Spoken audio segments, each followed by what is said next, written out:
Don't you tell me that it wasn't meant to be. All the quits, all in destiny.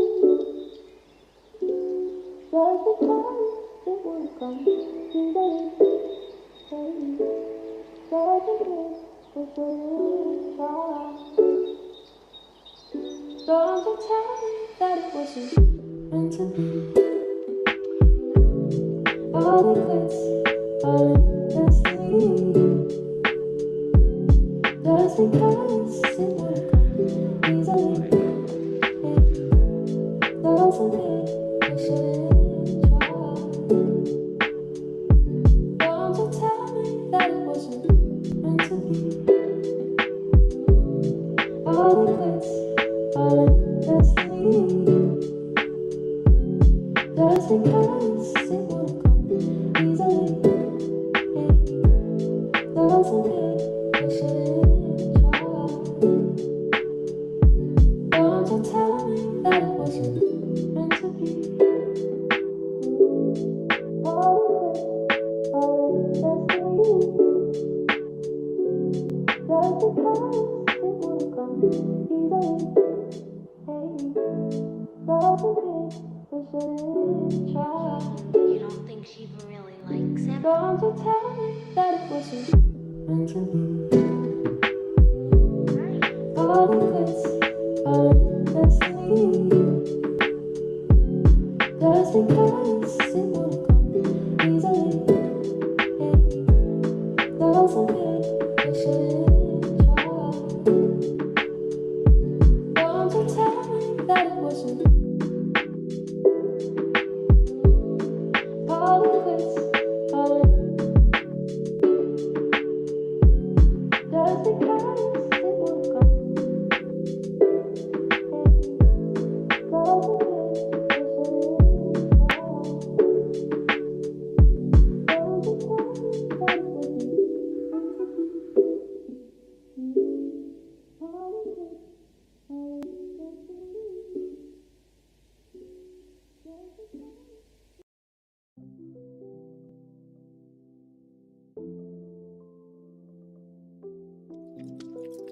Looks like you did some serious shopping. But where did you get the money? Do you like your new teapot? To be honest with you, the best tea tastes delicious whether it comes in a porcelain pot or a tin cup.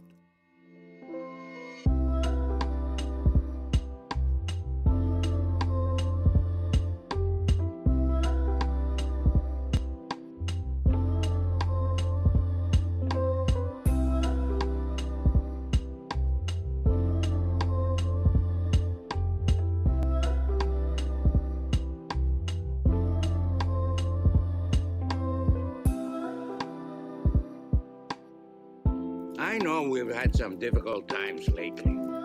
We've had to struggle just to get by.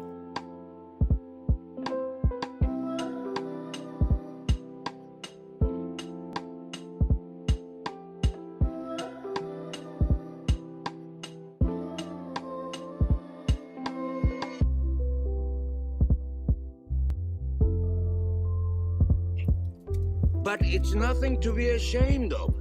There is a simple honor in poverty.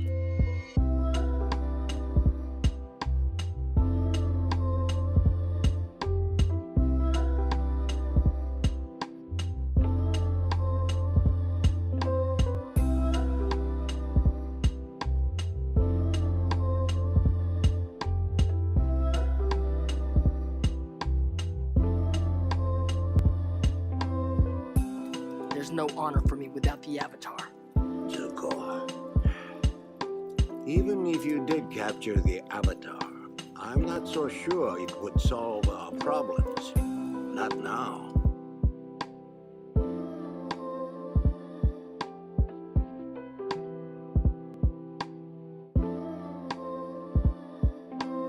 And there is no hope at all. No, Zuko. You must never give in to despair. Allow yourself to slip down that road and you surrender to your lowest instincts.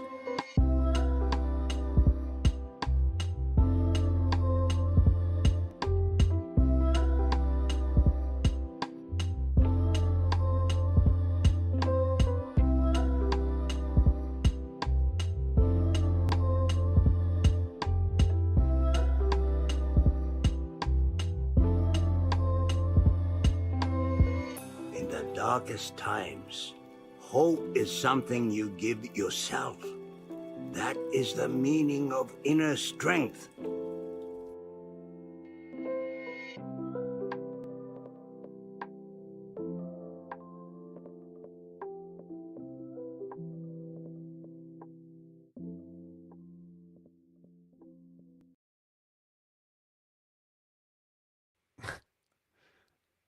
All right, there we go. I think it's all working. I hope. Hey everyone, uh, welcome to Haven Motel. Um, I'm trying to think of where to go or where to start. I I think it's fun because I actually made that song yesterday because I was trying to make stuff for this stream and thought it would be fun mixing. Well, I didn't make the song. I took something that was out there and mixed it with something else. The Avatar show. Um, but anyway, uh, how's everyone doing? Um, it is Sunday evening where I'm at. It's about 25 degrees um, and way too warm for me. I just want to hide away. Um, but, oops. Anyway, let me see here. So if you're new here, one sec. Is this the right one? I'm still learning how to do this. So forgive me. Um, the thing I suck at is this stuff, but I'm good at creating and facilitating conversations, and that's the entire point of tonight. To anyone and everyone who's out there, um, basically, what the purpose of this is to create space to share or talk. Sorry, I'm gonna mute that. No, that's lame. Uh, basically, the whole point of this is to create and facilitate a space in which people can come and share whatever's on their mind, whatever they haven't been able to speak to other people. You know, it could be good things, victories, amazing things that have happened in your week, or it could be things that you're struggling with. What's been on your mind? Uh, Basically, the whole reason I started working here is because I am frustrated with the lack of support for people in regards to mental health, and those that, as well as social media being a place where you become more and more isolated, ironically. And so it's a little bit of a pushback against that.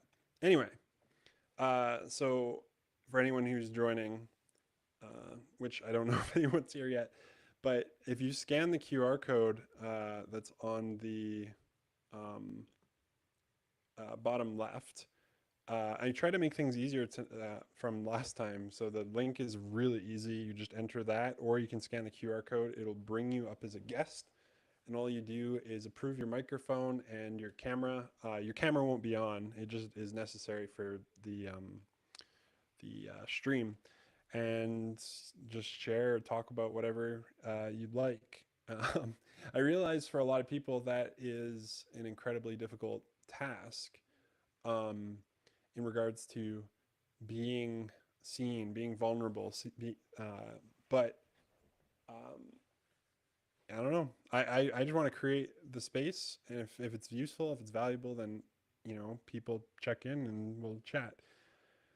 In the meantime, I guess I guess I'll talk about what's been going on or what I've been thinking about lately. Um, so today I had an interesting, I don't know if it's an epiphany or process of thought that I'm thinking about right now, where I am realizing how much I struggle with abandonment fears. I'm just going to check something really quick just to make sure this is good. Sorry, one second. Any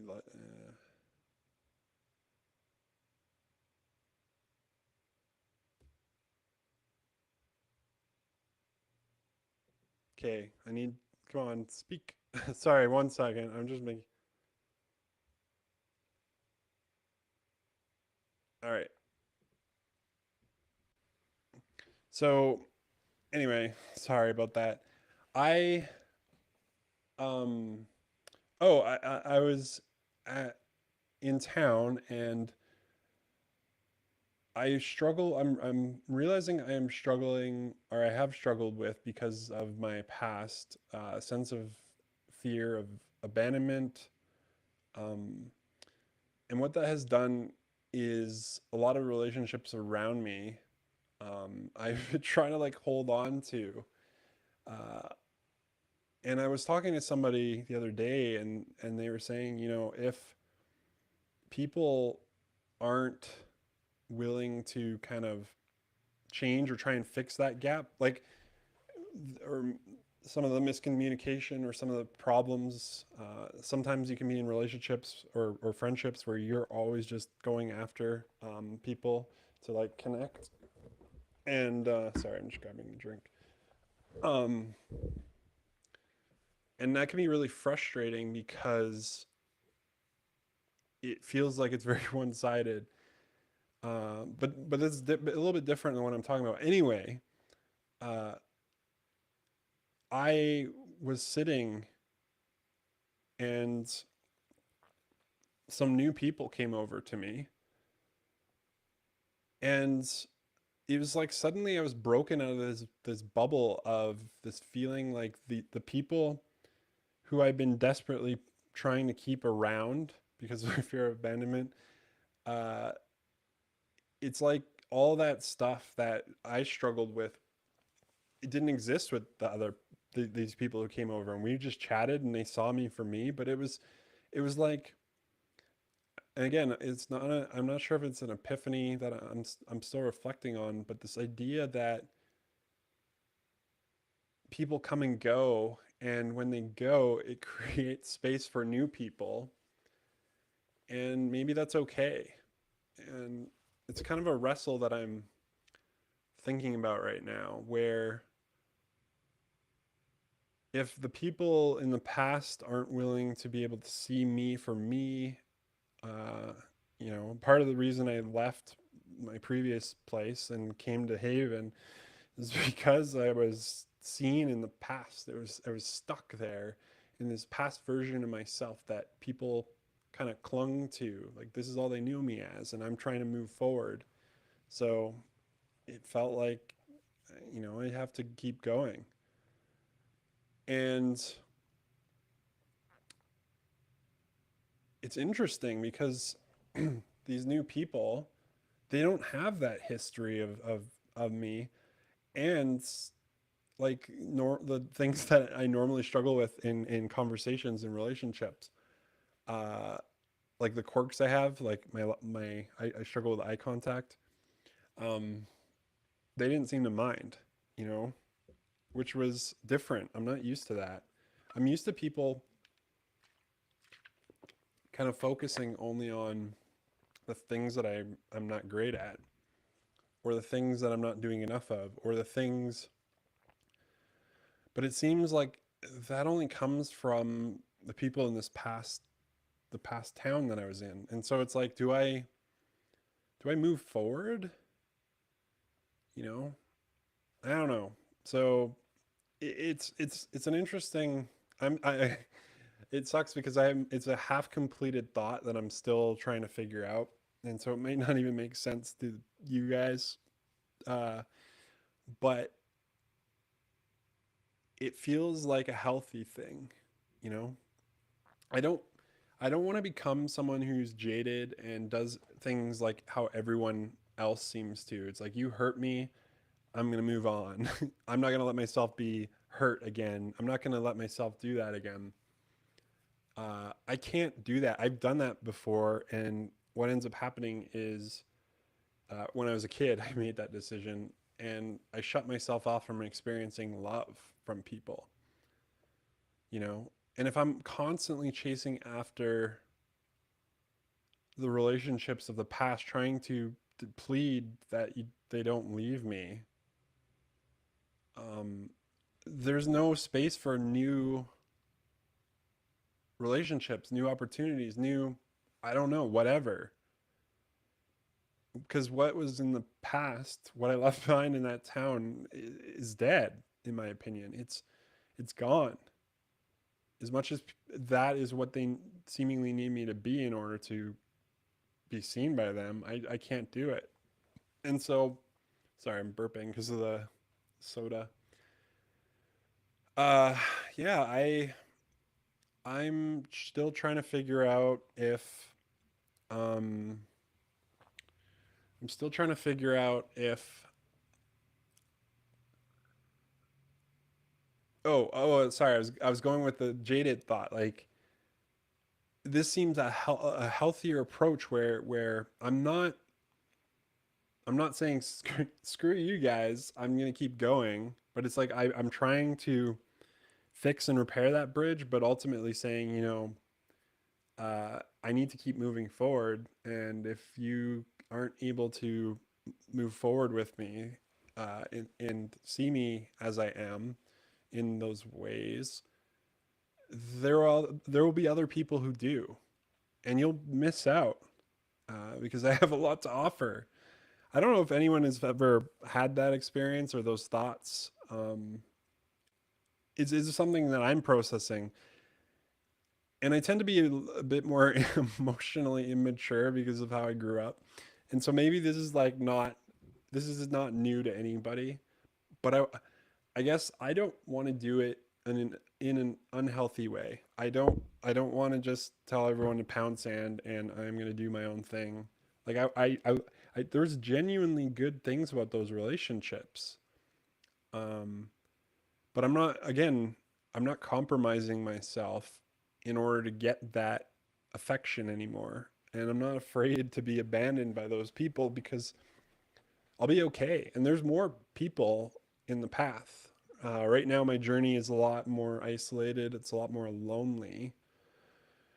Um, in this, I got this small job, but sometimes that's what life is. It's a series of seasons, and my season is just healing and resting and allowing myself to live in this new place I find myself. So, yeah, it is interesting. Um, I'm kind of thankful. The fear, as I've reflected over a lot of these memories with the people in this past town, like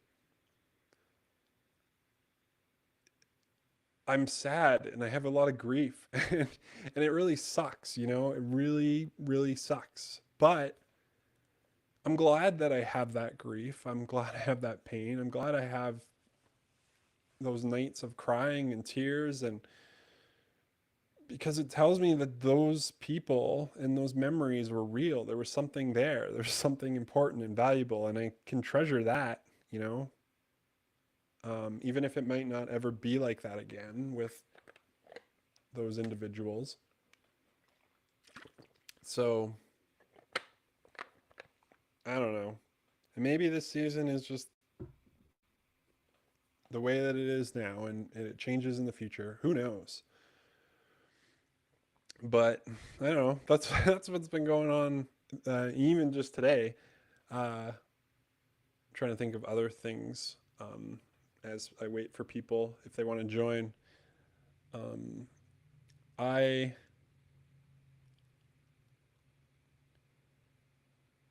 um, what's interesting about and how I know that it's not it's like an anomaly in the way that I experience the people of this town versus like other places is when I work at this job and they see me and they don't get frustrated or upset, and it just seems like it's in one particular place versus all the people around. It tells me either they're right or the other people are wrong.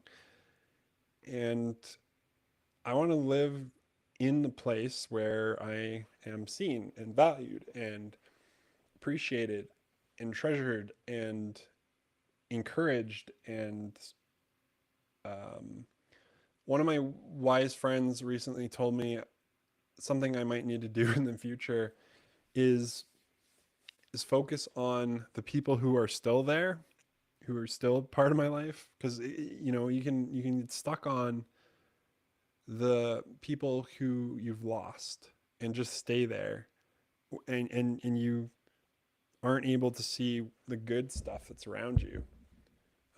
I mean, for time, it is just grieving, but I need to keep going because there are good, amazing, wonderful people that I find in Haven, and it is important that I acknowledge and see them and treasure their relationships, even if it means that the people in the previous town are stuck in that way and left behind or what. I don't know. It's interesting. Um,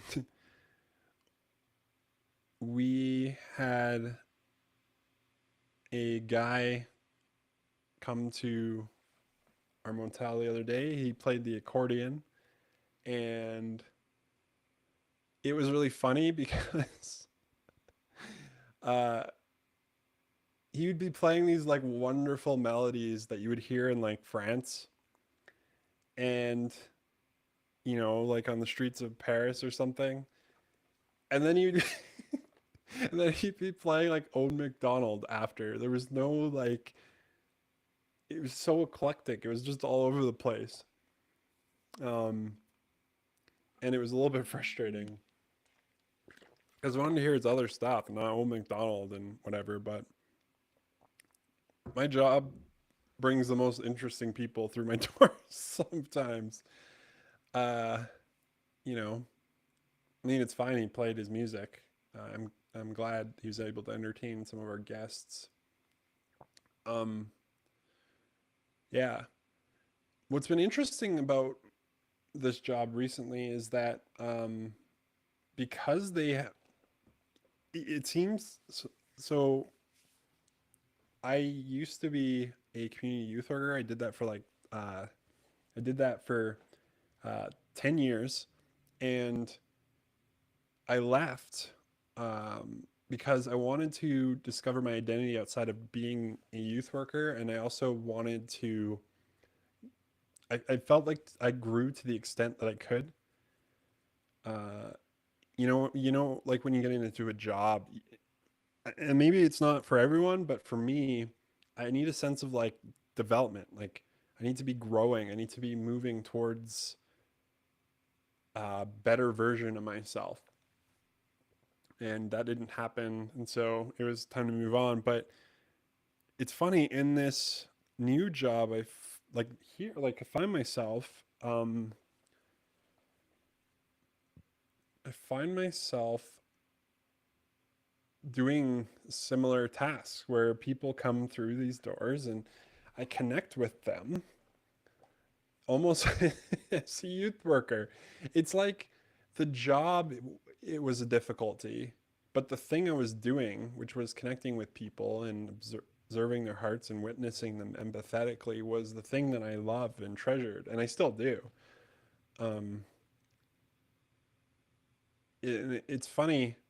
Uh, Part of what I get to do uh, is interact with individuals. Right now, I've been teaching them job skills, like how to be employed,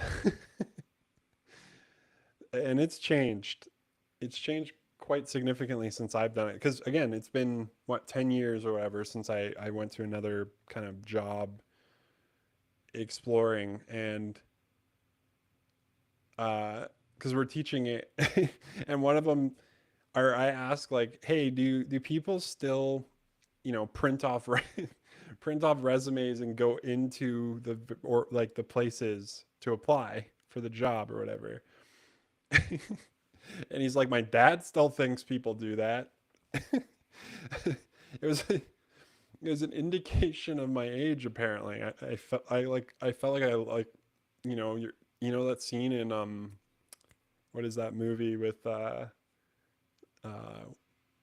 where his face just ages like Benjamin Button. That's what it felt like. It just like reversed, like my age just like suddenly went on. Um, Apparently, you just apply all online, which makes sense. But then there's also other components like they use algorithms and if you have keywords in your resume and I'm like, it's frustrating because I'm like teaching these individuals how to do things like everyone else, but these individuals are people who struggle with doing things like everyone else. It's part of why I'm teaching them those skills. And so it's like, how do I, what's frustrating, like someone like me, for example, I could do all the things I'm supposed to do for a job, resume. My resume looks excellent. It breaks a lot of rules, but graphically it looks pretty good. Um, it's got my photo on it. And then they'll be like, "Why did you include this when I get a job interview?" And I'm like, "Because you gave me an interview. Like it works." Um, but I can do all of the things. I can get to the interview stage, but then I can't even get a job as a janitor or, at a fast food place, even though I have lots of credentials in terms of that kind of stuff. Uh, but because I can't give eye contact or I can't emote properly or I don't ask the right, or I don't, I find a lot of the interviews like fake, like on your resume. Um, you kind of embellish it. You add those key code words. Um, and uh, what was I thinking? Oh, sorry, I got a text, so I got interrupted. That's another thing. I forget what I'm saying in the middle of saying it. Um, Key code words, and I lost my train of thought. It's gone. Maybe you know what I was talking about, and you could jump on and tell me because I forgot. um, oh, it's the embellishing of things. So you could say you work at Subway, for example. Nothing wrong with working at Subway, by the way. I'm just using this as an example of something where it's like it's not working at Subway, but you're a sandwich technician. You know, working with in a Fortune 500 company, managing and dealing with like like it's so silly to me. And then they use that robotic system, and then they wonder why they get, in my opinion, why they get the wrong people because they aren't willing to do the work to get to know if a person fits. I mean, it's a filtering system and method. Um, but if I spell something wrong, suddenly I can't get a job because I spelt one word wrong in my entire resume. It's stuff like that that makes very little sense to me, but um, it is how it is. Thankfully, I don't need to worry about that. I've got a job. Uh, Another thing I'm learning about is LinkedIn. Apparently, a lot of people have these LinkedIn's, and I've been struggling with social media. I'm trying to like remove my presence a bit more, but it's like all of these things you kind of have to participate in. So I need to make, well, I don't need to, but most people have like these LinkedIn accounts of like their entire job history and their resume and all this stuff. And I'm like, this is all online. And I'm just, and then a lot of jobs, like even when I was younger, I remember applying at like Safeway, trying to get and this was like when I was a teenager and trying to get a job as like a cashier or whatever. And they're like, list the last three places you lived. And I'm like, why in the world do you need to know these things? What's your blood type? It's like, why is this on your thing. 1 second.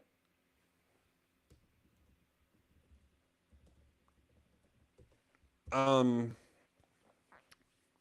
Encouraging my buddy and like join. Uh, I don't know if anyone's gonna join. I don't know if anyone's here. If you're out there, you are more than welcome to join and chat. I've been talking for a while about jobs and stuff. It's just whatever is going on. I'm just trying to fill the time until someone comes on and we can talk about whatever you'd like. And for those of you joining us, you can scan the QR code on the bottom left or enter the website and you'll be able to get to uh, a green room where you can enter or make sure your mic and your camera's on. Once you do that, I can bring you up and we can talk. And it's much more entertaining than hearing me speak for this whole time, but I'll do it. For me, again, my metric of success is the fact that I'm just doing this over and over and over, regardless if people show up or not. Um, because I don't want to have regrets at the end of my life where because this has been a dream. Maybe and maybe the format, maybe something needs to change and I'll learn it through time, but I'm not great at a lot of things, but I am great at creating and facilitating that space. And so it's like a lot of people have to pay $150 to talk to somebody about whatever, and it often takes a really long time. And I'm not saying I'm professional. I'm not a professional. I don't have any, like, you're just talking to a random person on the internet. But sometimes that's all you need. That's what I've learned and experienced. And so if I can do that, that's excellent. But yeah, what else has been going on? Let me think.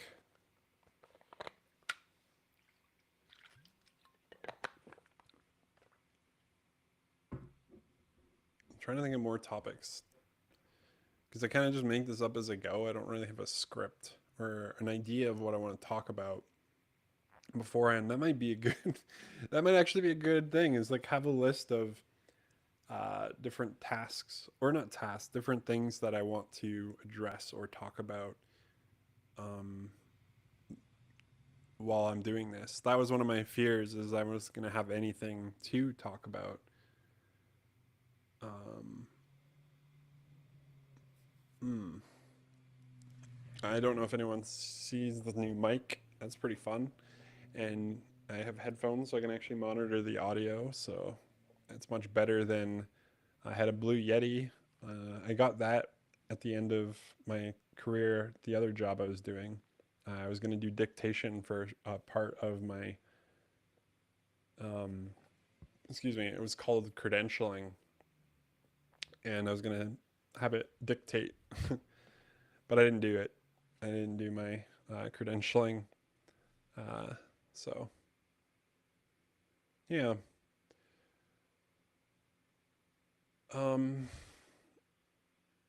I'm trying to think about uh, what I can work on in the future to continuously grow as well.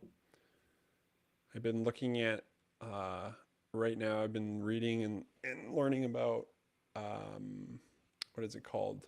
Internal family systems. And I find this extremely fascinating. And I'll butcher it.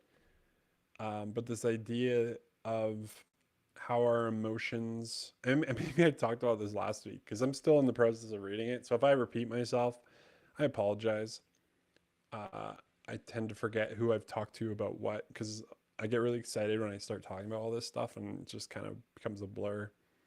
But because I find human psychology extremely fascinating, and so with what should I call it? Internal family systems is basically this idea that our emotions they're like different roles or different identities or different I don't know. I think it's roles within us. So, like, say when you get triggered, that might be a particular. So there's different ones. There's the manager, there's a firefighter version, there's a exile, and they all do different things. Um, when to help you think that you're in control of your brain and your emotions, but they are there too. So somebody might say something and it reminds you of something when you were a kid or when you were younger, and that part of yourself like will fight back or push back, or it will do whatever it did in the past to navigate that situation. Um, and why I find that extremely fascinating is because, yeah, you're not as in control of, and not you're not as self-aware. But it's weird when you start to think about, like, there are parts of me that it's like reflexes. They're like acting on their own, doing their own thing without me telling them, or breathing, or how our bodies like mend themselves, or you're not actively thinking about that. It's just doing it. So with that kind of therapy, though, it basically kind of reframes how we experience those emotions or feelings as negative, but they're parts within ourselves that are fighting for our good. They've been working really hard. They've been trying to protect us. And so if you can learn to create boundaries around those feelings so that you can actually give space for other ones, because it's not about controlling them, but it's more like, uh, yeah, letting them have, like, the other ones have space, so that I don't know if you've ever seen the movie Inside Out, but it's kind of like that, where you have your different little emotions, and there are some that take over or want control because it's safe, or it's what they or and you're not actually aware. And so I think about in the movie Inside Out, when it's joy taking over sadness, and joy is like, you can't feel anything bad, you can't be sad, or and it's funny because, like, there's a lot of traumatic things that happen to this young person in the movie, where she's moving from her home and she's losing her friends and her, like, the things that were like these foundations, like the different islands. And so it makes sense that this sadness kind of takes over, or is trying to augment itself with uh, the rest of herself. And it's interesting how these emotions and these parts kind of help us navigate life, and we're not even aware of it. But I don't, it's a theory, I believe, or it's a therapy that is evidence based, which is a big word and a big thing for a lot of psychologists and people. They need the evidence in order to act and do things, which, I mean, makes sense. You're dealing with human psyche, but I mean, they've done a lot of things that have evidence, but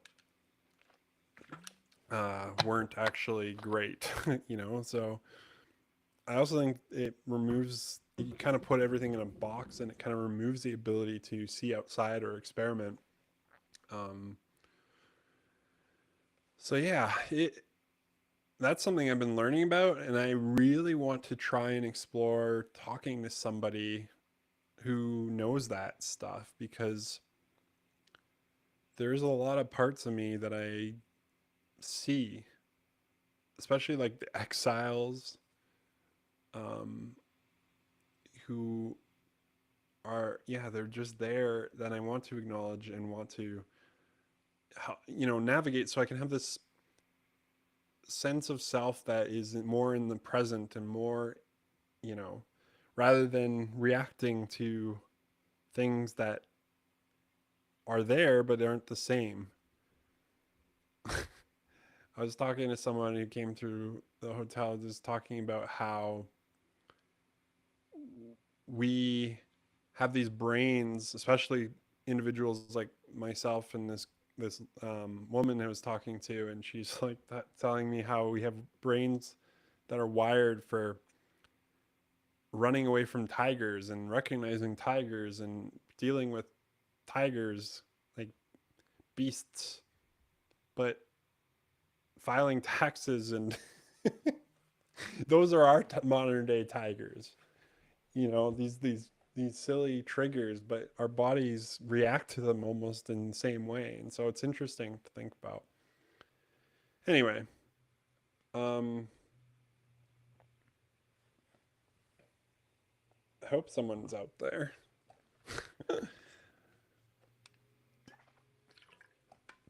Is anyone looking forward to anything in the summer?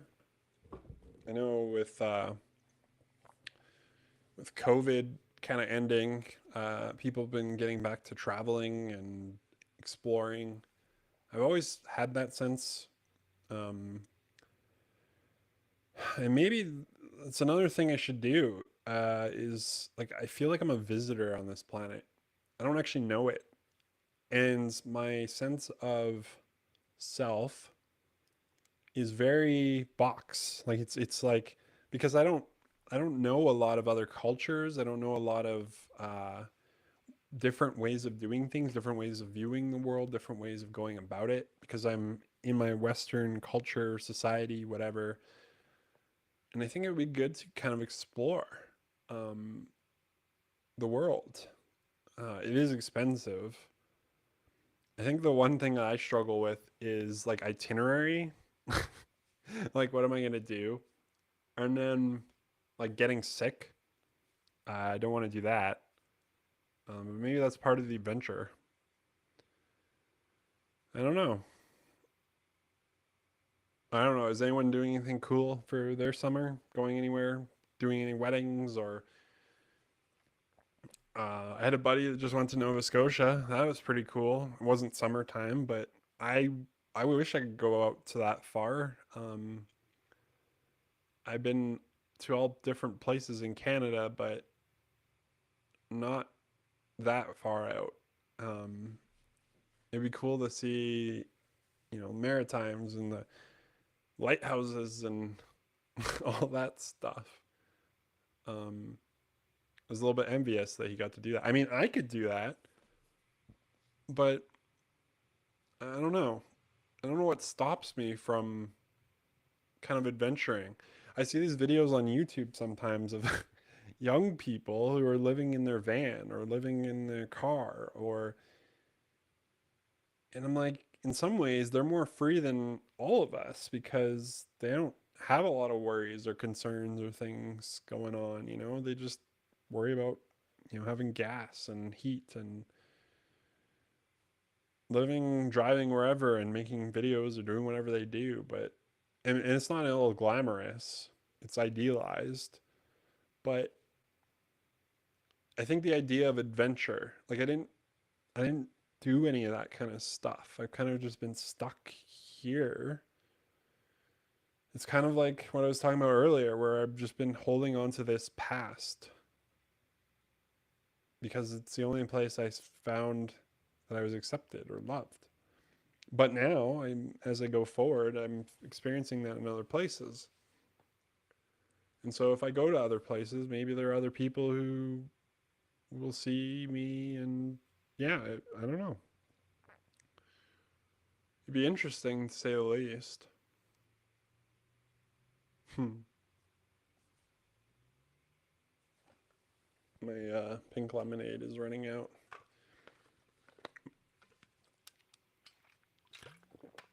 I used to drink a lot of pop or soda.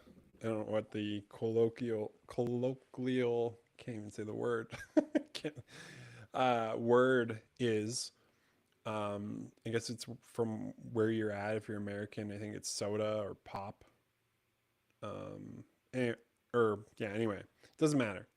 Just rambling at this point. But I used to drink a lot of it, and I then realized how kind of detrimental it is. So I bought a Soda Stream, and so basically what it is that it's carbonation. So it adds carbonation to water, and then you can add flavors. And I drink a lot of that, but now I drink a lot of water, like, and I just drink it all the time, which is good. And I think about how a lot of tasks in my life and in life in general, sometimes it can feel like I've been really struggling with cooking. And so I do a lot of cooking by, I don't know where the echo is picking up from. That's weird. Hello? Oh, hang on. I think there's someone here. That's why. Give me one sec. Um,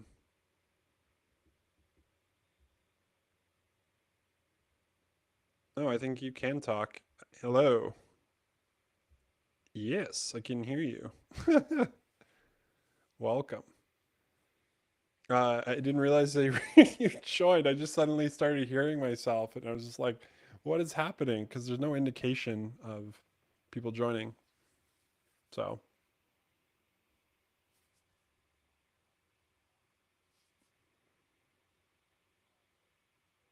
hmm.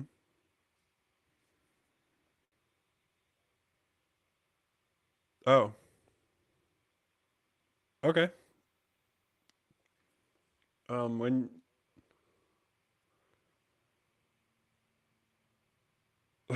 okay, my day has been good. I don't know if you were there for the beginning of the stream. I was talking about.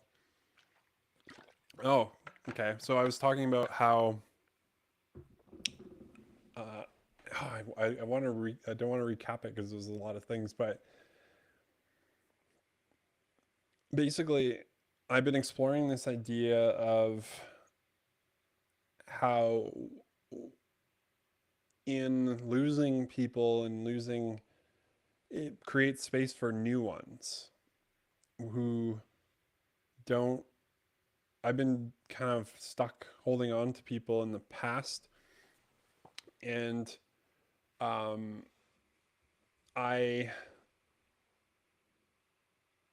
am realizing that new people can come and be a part of my life and see me for me now, right, versus before. And so it's an interesting thought and idea. And I mean, I talk about it more in the beginning, but I don't know. I feel like I'm in a healthier place today than yesterday. So that like, and I hope that's the case like always, but um, so I'm doing, I feel like I'm doing good.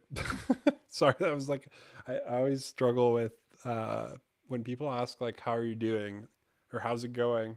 They're so general of a question that sometimes I want to try and answer what they're actually, what I think they're actually asking. So,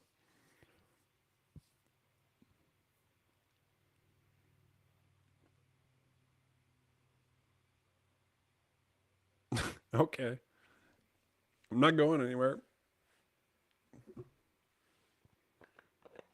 Sounds good. Oops.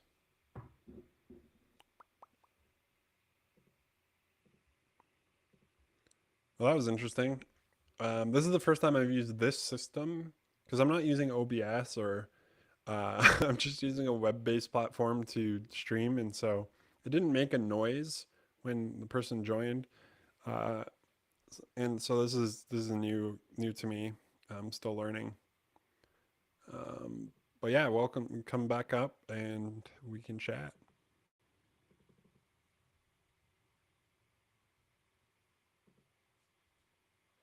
Also, on my end, I hear a lot of static because I have a what is it called? A I don't know. My gain is so the thing that I bought, the gain was way too high, and so I need to get clean gain. So I plug in the thing, but now there's a lot of static and gain. But I don't know if you can hear it on your end. Maybe it's just these headphones. And I don't know. I'm just learning all this tech stuff. Uh, I kind of, in my opinion, uh, suck at streaming. uh, but I'm doing it on a stream because it is where a lot of people are that I believe are isolated and cut off and could probably use some space and time like this. And so, yeah. Oh, I think, um, were you able to join again? Let's see. Hello?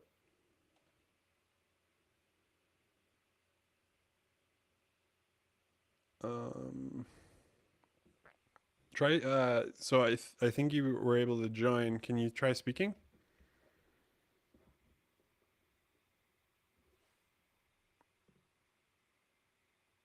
There we go. I can hear you.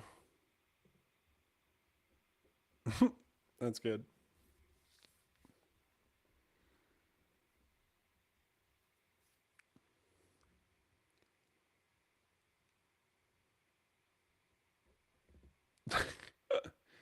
uh, I don't know, just hanging out. I guess I'll ask you what's been on your mind this week lately.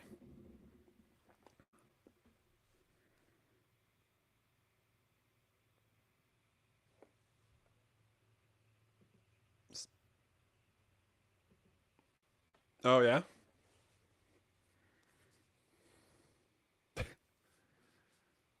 Hmm. Fair enough.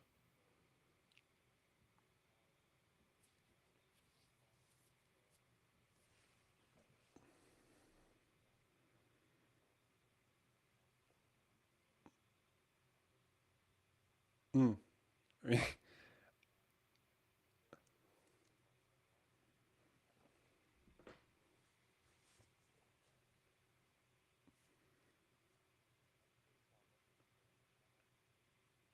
Hmm.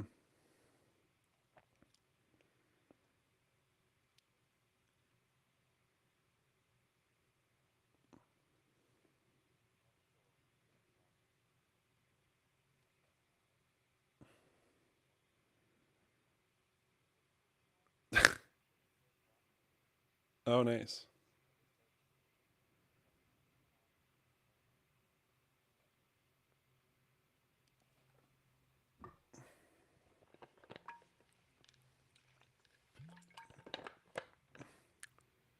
But wouldn't you be inside anyways if you're at Expo?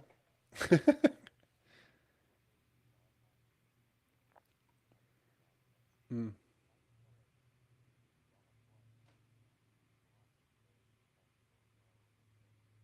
Hmm.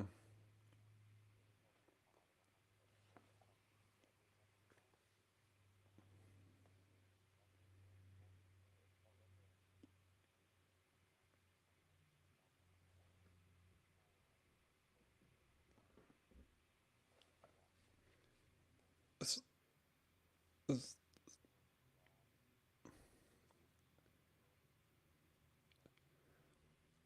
So you went to like a Comic Con? Oh, sweet. That's awesome. Yeah. I find those environments can be really exciting because I've been to quite a few, and um, I like being in environments where everyone is like excited about the same thing that you're excited about. But it can be a lot because there's a lot of people. Um,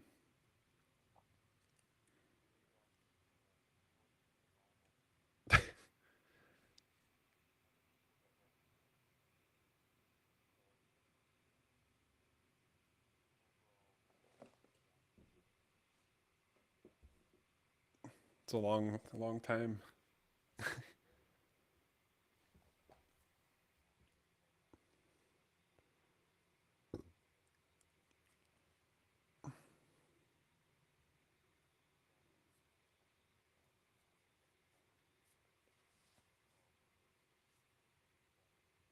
Mhm.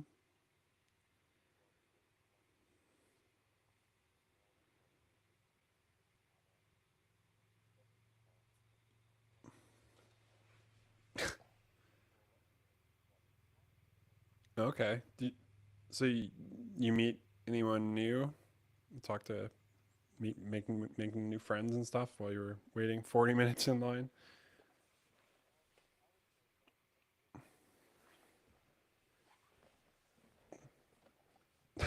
Is that the thing? Give me your Instagram. I don't know anymore. I'm so out of it in terms of that stuff.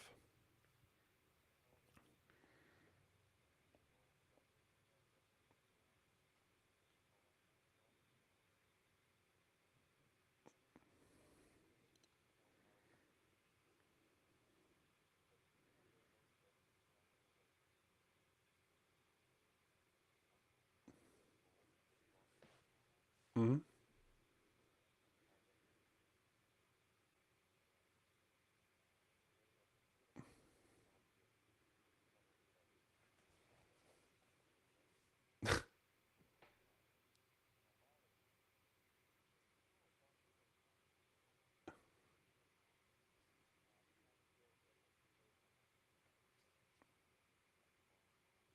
Hmm.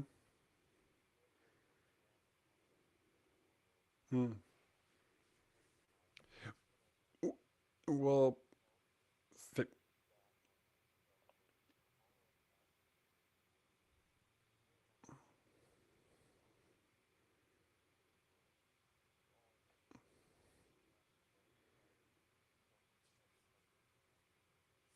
mm.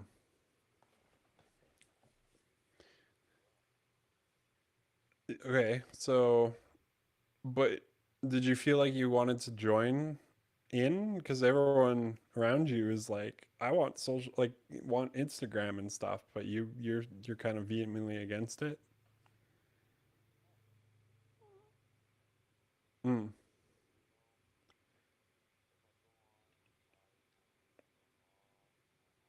Mm.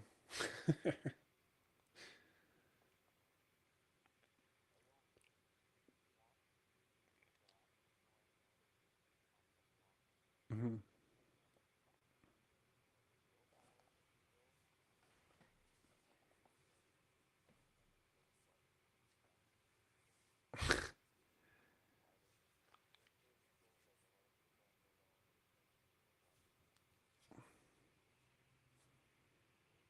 Mm.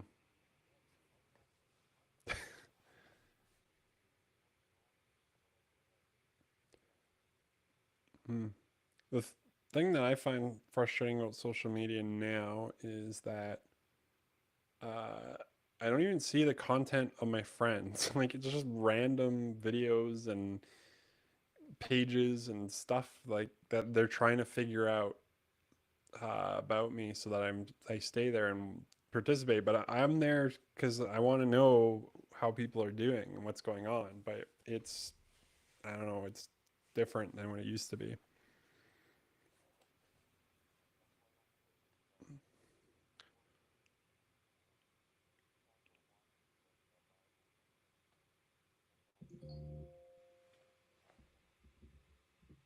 Hmm.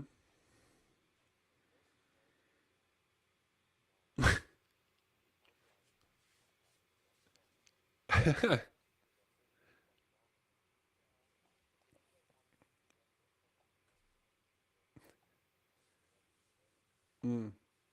It's like they're parked across your street with in a van. Like it's funny. Um. So expo, meeting people. Uh, who'd you line up for, or would you line up for?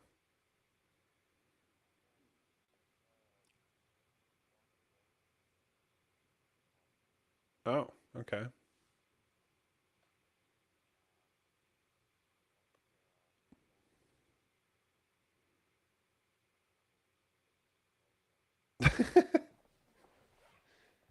Okay. Did you tell him that can't remember what he did, and you're, you're like, it's nice to meet you. I can't remember what you were in, but it's great to see you. I think I would love that if I was famous and someone did that to me.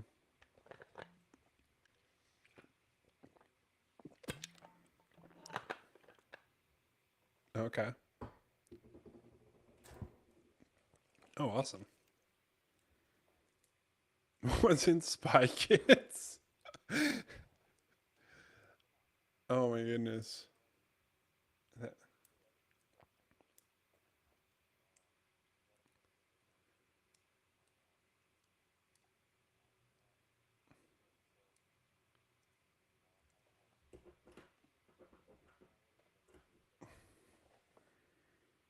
Holy, 5 hours? Wow.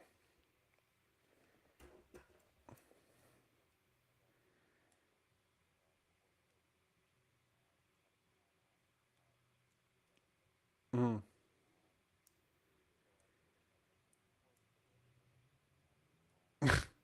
Oh my goodness. Mm.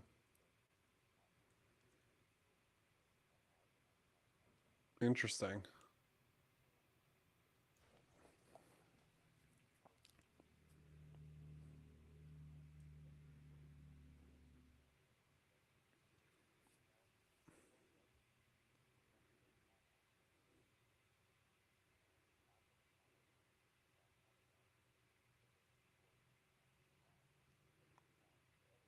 Hmm.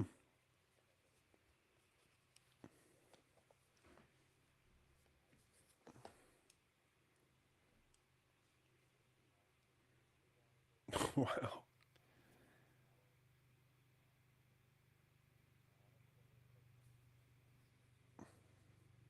Hmm.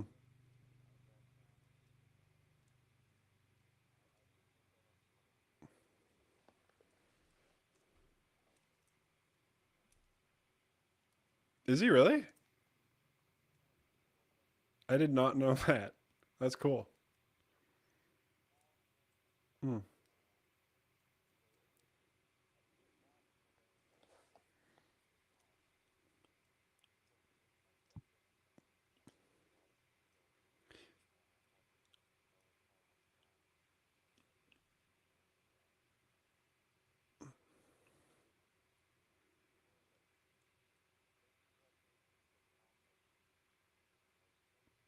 That's interesting.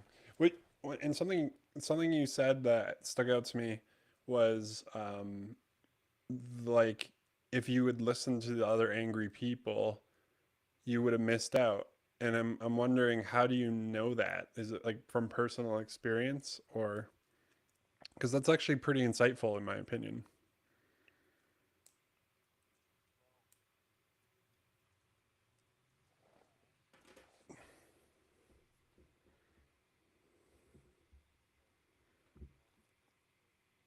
Okay.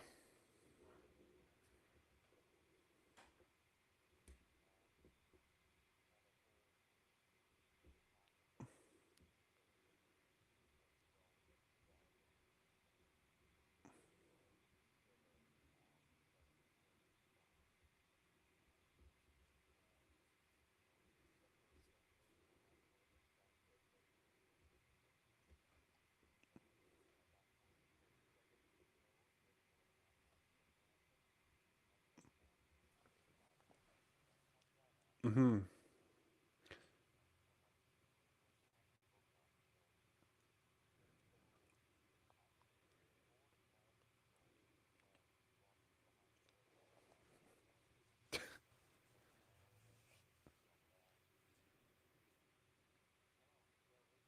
You should have said, "That's outrageous. It's unfair."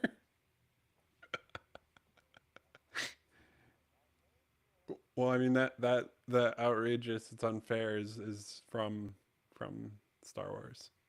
He says, yeah, he says a lot of.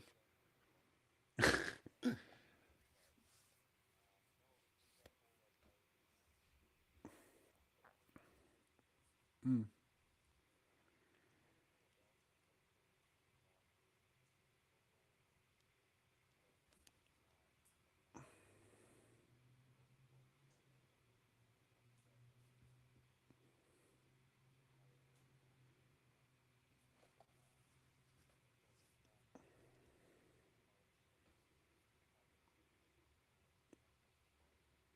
Mm-hmm.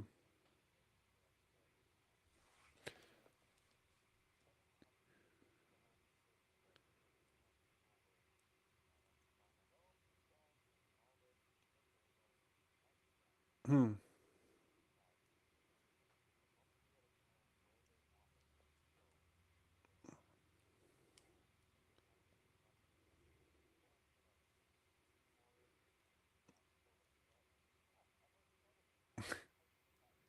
This that is such an interesting, to me, that's very, it's very, uh, like there's a lot of parallels that you can draw between that experience and others that of when people are outraged and you kind of want to join in the crowd in the anger and be like, yeah, this is not fair.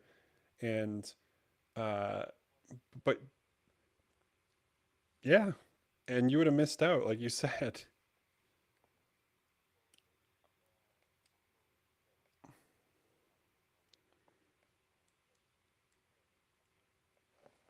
Hmm.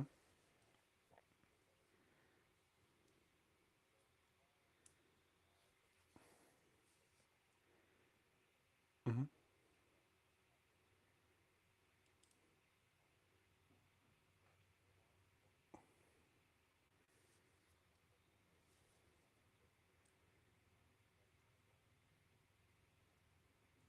Hmm.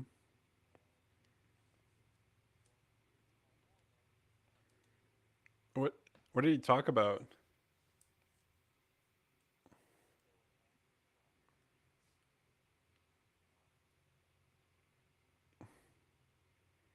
Is he the guy in the Mandalorian? Is he okay? Never mind.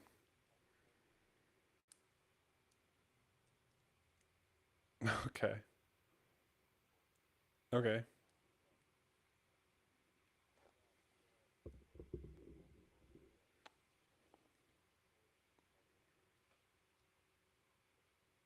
Oh.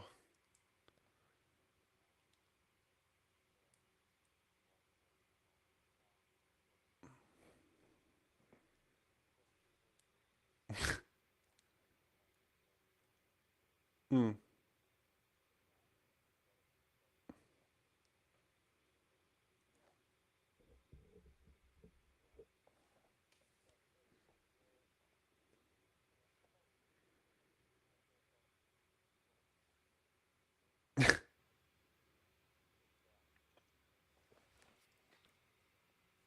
Hmm.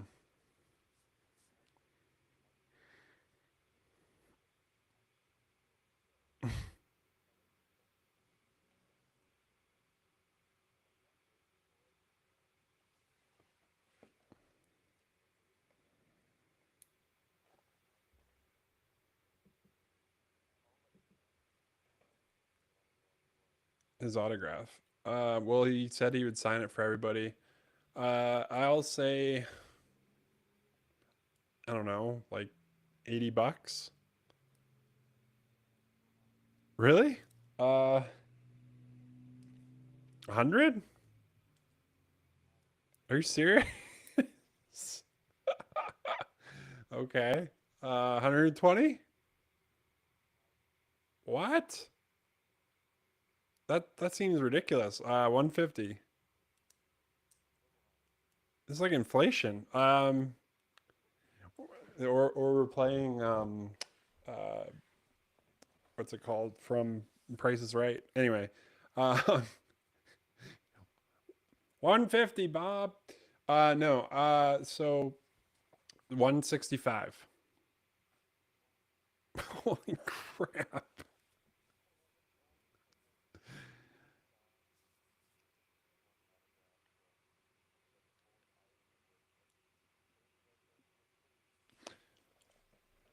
I mean, that the item thing makes sense because in some way, I don't know. Um yeah, then they go and sell them on eBay or whatever, right? So it's just like y-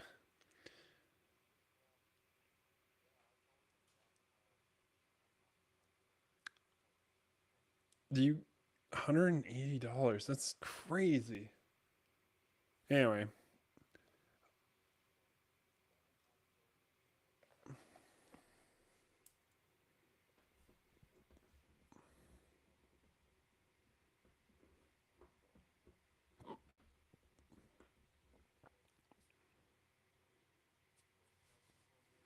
mm,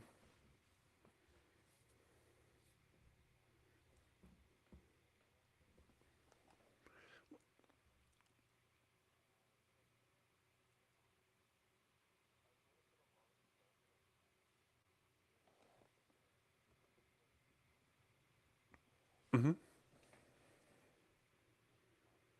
Well, he played Darth Vader, so he's probably a bit taller. Mm, yeah, fair enough.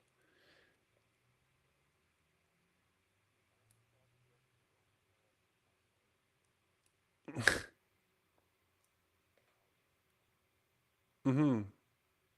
Well, I mean, that's kind of a cool thing to do in your day. Oh, the whole weekend. Okay. I uh I just worked on this stuff this weekend and played some video games. So your weekend sounds way more fun than mine. Although I don't know how fun standing in line is. Uh I think about that. I don't know if you've ever seen the movie Click with Adam Sandler, but I think about like how you could like fast forward through uh life.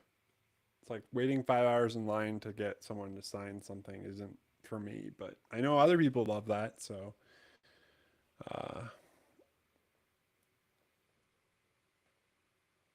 sure.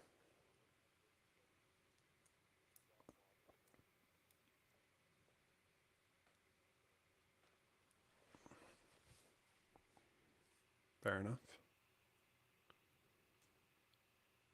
Um that's cool. Do you have anything exciting happening in your week coming up? Anything uh, that you're thinking about? Hmm.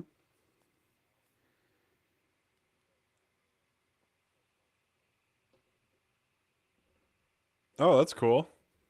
Um, maybe intro into psychology.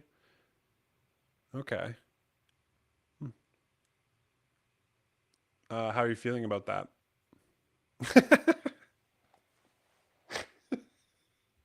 I'm sorry. I'm, s- no, no, I'm mocking, psychologists. So, like the cliche is like, how does that make you feel?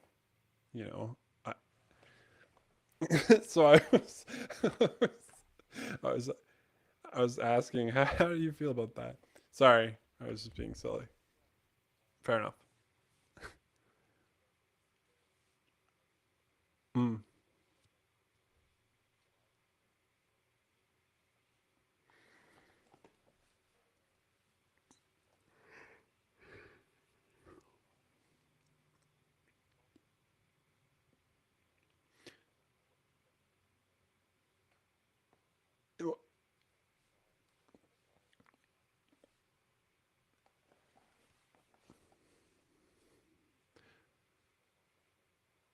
okay,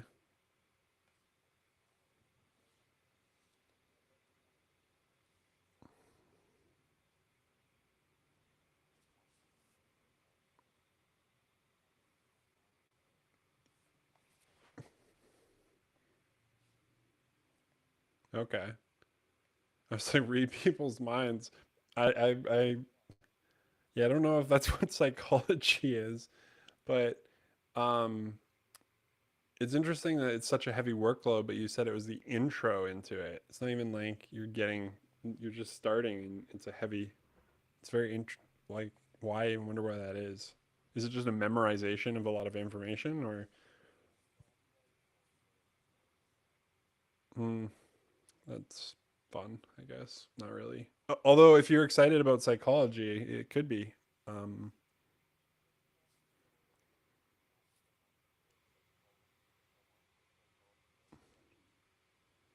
mhm.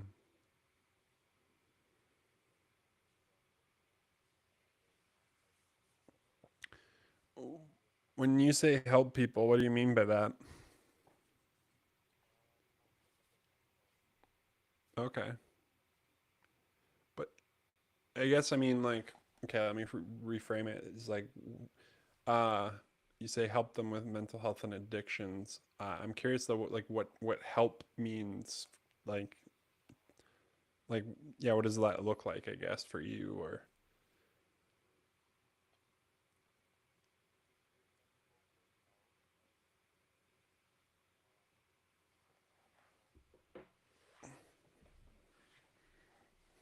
Mm-hmm.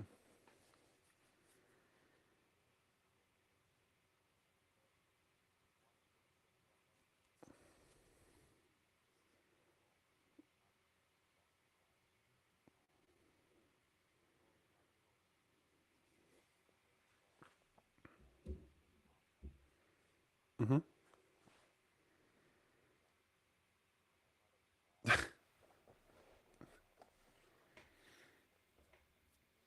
Mm-hmm.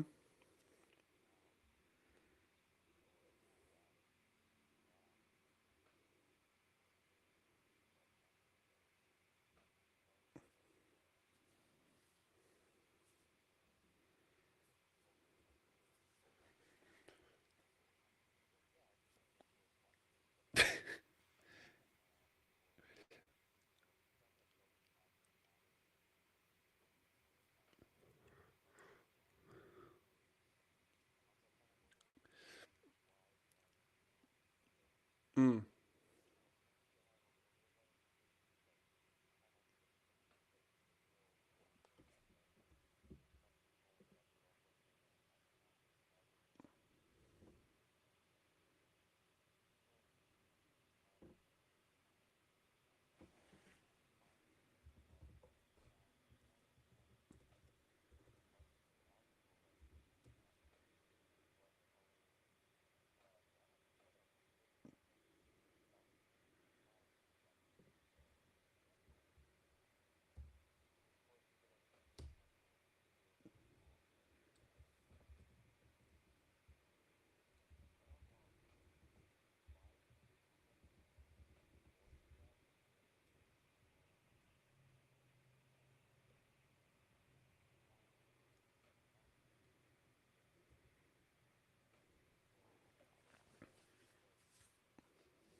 Mm-hmm.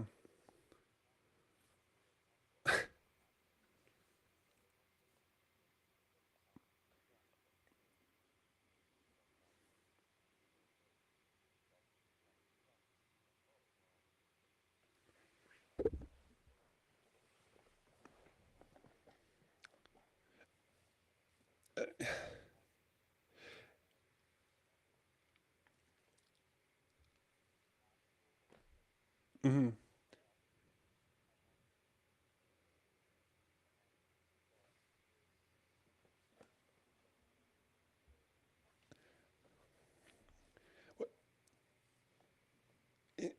If I'm curious if sorry, I was just gonna say like I'm curious if like that is because the world is a lot smaller now than it used to be, uh, or maybe bigger. Anyway, like when we were going to school, um, like the internet was just starting to be kind of a thing, and knowing about other places, knowing about other cultures, seeing them, seeing all these videos, and experiencing the world was very limited. And so maybe at school they were trying to teach us those things because it would expand outward. It was kind of like having a smaller like having a broader perspective on things. Also, hello to uh oh, I can have someone's look at that. That was fancy. Hello. uh anyway, um that was fancy. But I'm curious if that's. I wonder if that's why they would do that. But now, like, okay,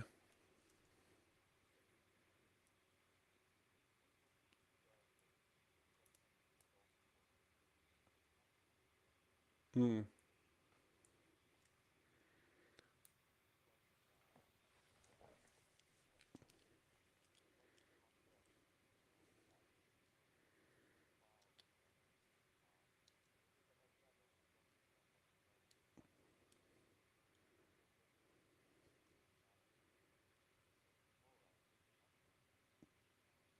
hmm,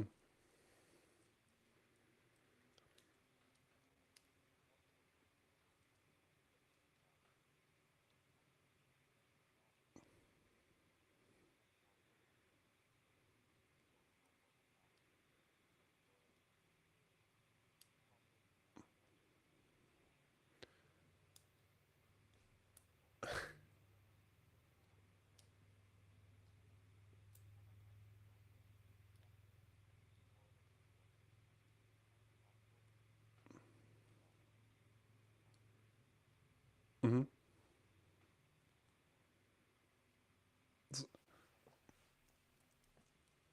So,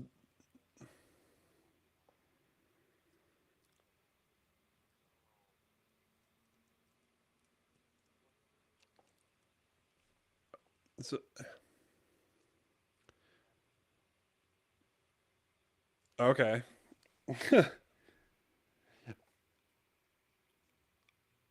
I I mean, I feel like we as humans are constantly like, for example, the psychology that they're teaching, or something that I'm learning about, for example, autism, is that um, a lot of the things they did in the past was, I mean, horrible, absolutely horrible things. Uh, and that's the education. That's the point of education that the doctors that are here now have. And I can't imagine how frustrating and how, I don't know. It's like you know nothing. Like, you went to school, you learn these, you learn this information about these topics, but it's actually not correct. It's actually really wildly off base and not sound information anymore. You know, I mean, they learned other things obviously, but there's got to be a lot of that stuff. Like, I feel like we're constantly growing and learning in that way, and so I mean, we can be frustrated about it, but I I don't know if it's,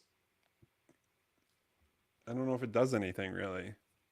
For me, the purpose of school was to teach how to learn, or at least how to be a good industrial worker. But it's changed now. Um,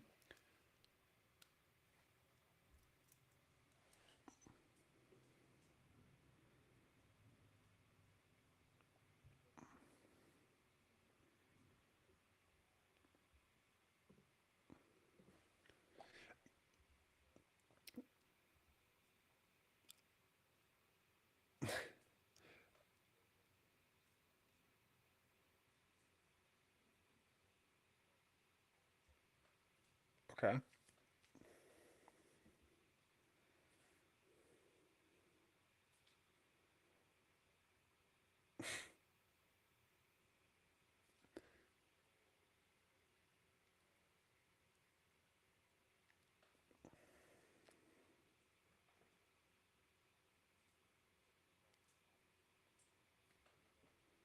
Mm,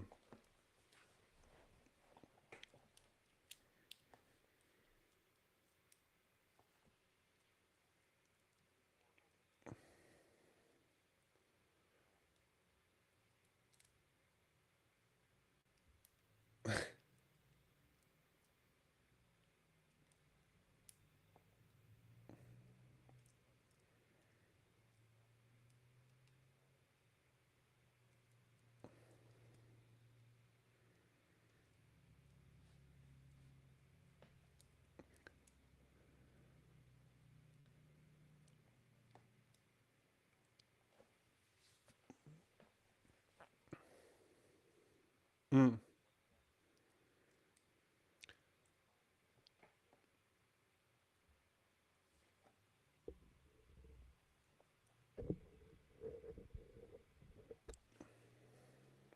mm.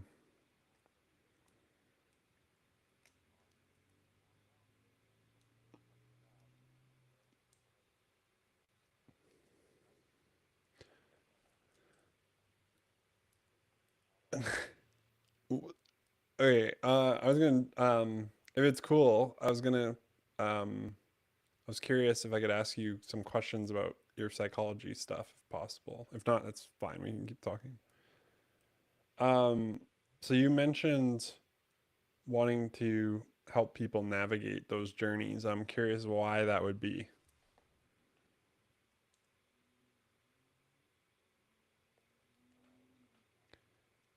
Yeah, like, people don't uh, generally, um, unless they've kind of been exposed to it or have, like, someone they know, or uh, usually people want to make money, or they want to uh, have different reasons, but like, is it something you're good at? Is it something you want to do?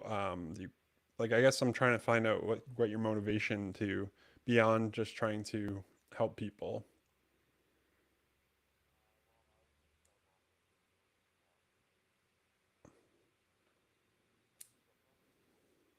Hmm.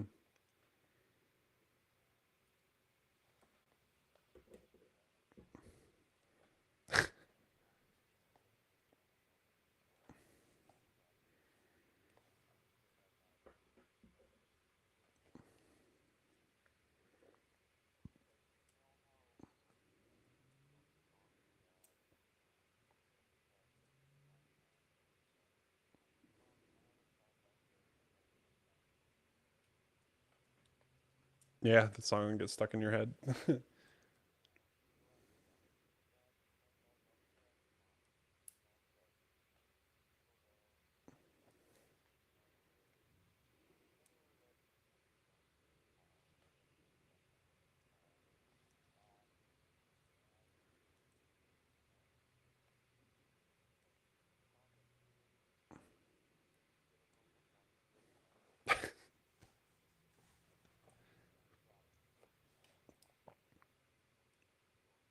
Mm.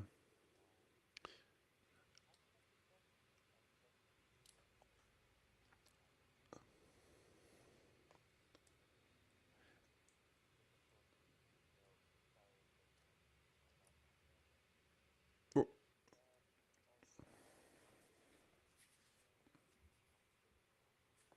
oh, that's awesome. 30 days. Congrats. That's fantastic. I mean, I do too. Yeah, that's great.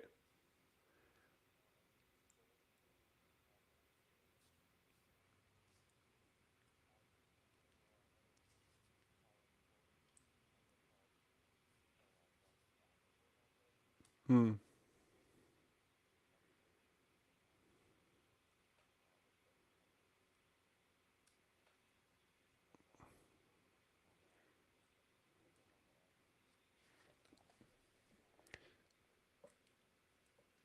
S- Hmm.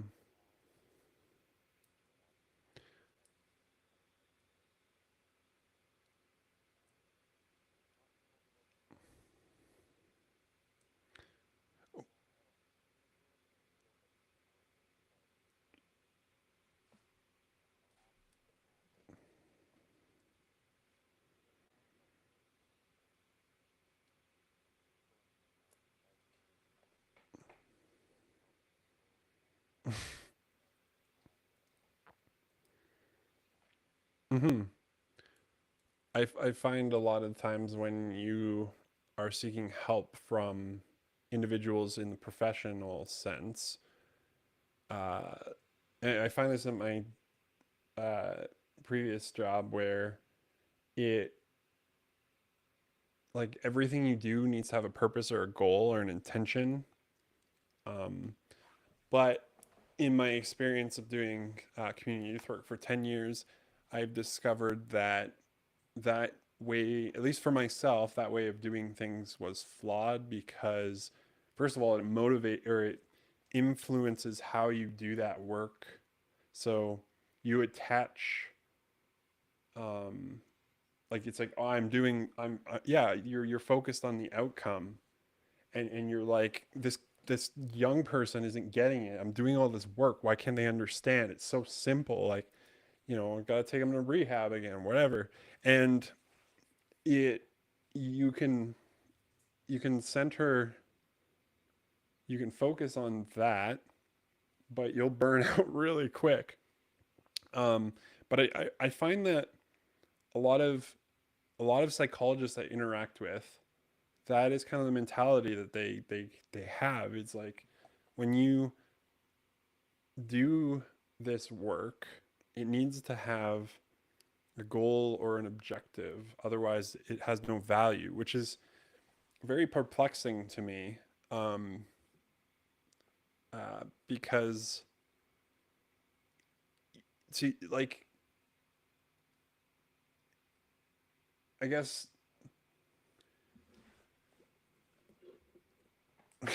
Well, from yeah, and I have I try and embody that. I don't know what you would call it, philosophy or whatever. That my purpose and goal is solely to give out of the things that I've experienced and had in my own life, as well as creating this space. Anything else that happens because of it is not on me, and is not like for me also. My measure of success, or whatever you want to call it, is the fact that I'm doing this, rather than, oh, how many people show up, how many people are watching. I have no idea how many people are watching, and or maybe watch after, or the effect that any of this will have. I don't care. I mean, I do care. I want to make an impact. I want it to be uh, valuable and important to people, but I'm not doing it for that sake. Uh, Otherwise, it would influence how I do things. It would control. Um, there's a person in Twitch chat that is saying, "I want to offer promotion for your channel." I don't know how they found this place. They're probably just botting or whatever. But yeah, well, it's the thing. Like, I could pay for a bot to get numbers and then get volume, but I don't care about those things. If the space is valuable, it'll be like, um, and that's kind of how I approached youth work, where um, my goal wasn't to change people. You can't change anyone. You can't rescue anyone. You can't fix anyone. If you have that mentality, if you have these, and maybe I'm wrong. Okay, I don't have a psychology degree. I don't have years of schooling. Uh, but oh, okay. Uh,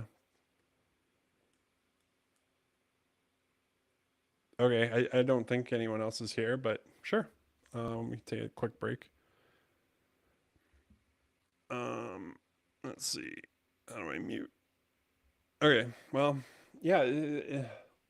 It's interesting because I also grew up in a similar system, and my frustration with the professionals, the social workers, the I I think came from the fact that they were just overloaded. Like, there's too many kids and not enough support. And um, one of the frustrating things was, if you were doing well, that meant you weren't seen or paid attention to, because somebody else was, throwing a refrigerator at their foster parents. And so you got missed, even though you did have needs, even though you had things that were important. Um, it it it got missed, and so yeah.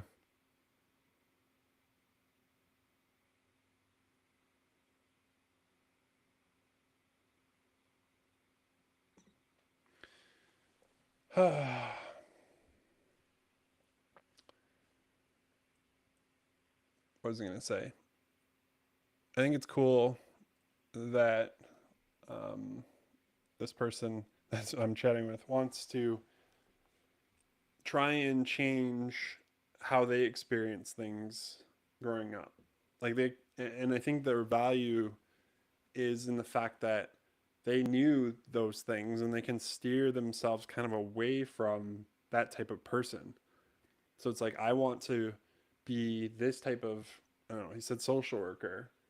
Uh, you know, you don't follow the same kind of things that everyone else is doing, but you focus on being that type of person. I think that, I mean, it might be difficult, but I'm glad that there are people who see those things and want to change them, want to try and uh, do it better and different.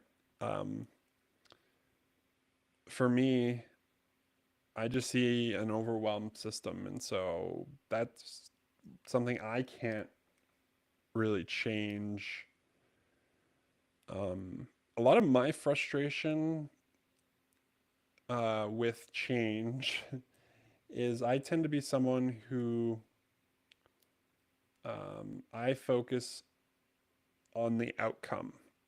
I don't know if anyone else is like this, or it's like, we need to do this thing. And I come up with a lot of really good ideas, but I,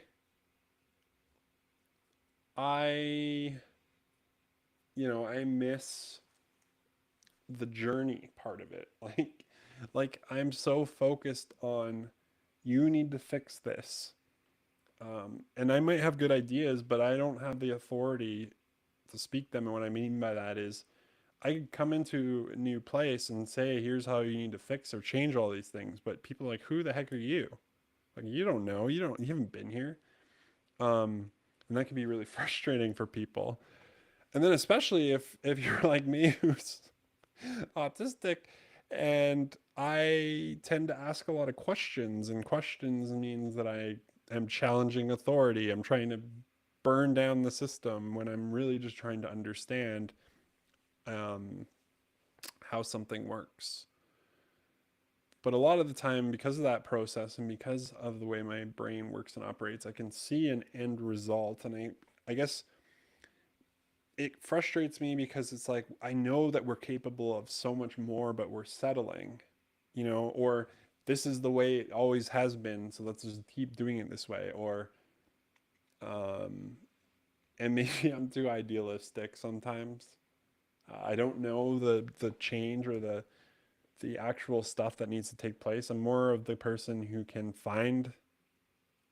I kind of am not susceptible to the culture of something, so I'm not afraid to lose my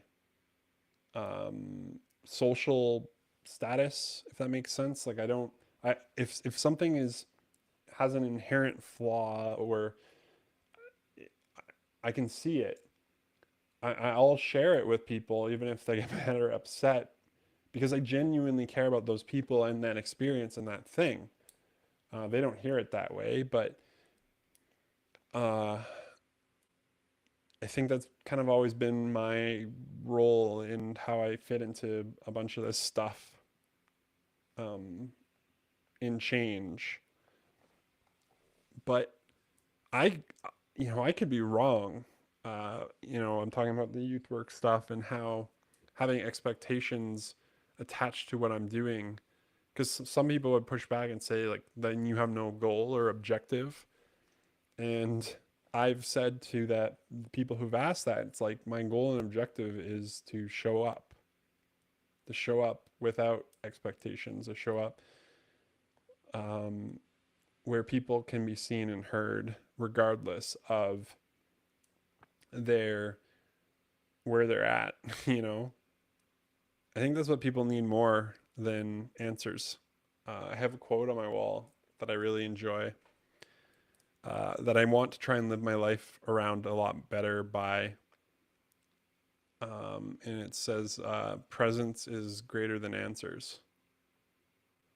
I really struggle with that. I struggle with seeing all the flaws and wanting to change things and wanting to give people the answers because I can see how a problem, why they might be acting a certain way, or at least I can guess and have perception of those things. But especially as I get to know them, but what is my role in having an answer? Is it to give the people the answer? Would it even matter if they had it? Could they do anything with it? Or does that or do is my role to be, excuse me, I'm drinking a lot of the soda water. Is my role to be present in their life? I think one of my frustrations with I struggle with church, for example. And there's nothing against the church and the people, but it's the presence part. You, I think also it doesn't even need to be church people, but just people in general, especially when it comes to like ideas of mental health or uh, really large, difficult emotions or divorce or abortion or just things that are so big, and it's like, here's an answer, here's what you need to do. But nobody's there to actually journey with the people, and they feel even more isolated and alone and cut off because nobody's willing to actually jump in with the person. And if the person who is on here is listening, my piece of advice is to be present in whoever you interact with life. They are looking for answers. Maybe it's your job to provide them sometimes. But I think sometimes just being there. I can share a story um, that I like sharing about presence. It has to do with when I was doing youth work. I was meeting with a young person who I met. He called me, and he was at a hospital. And the reason he was at a hospital is because the night before he tried to take his life. And so they put him in.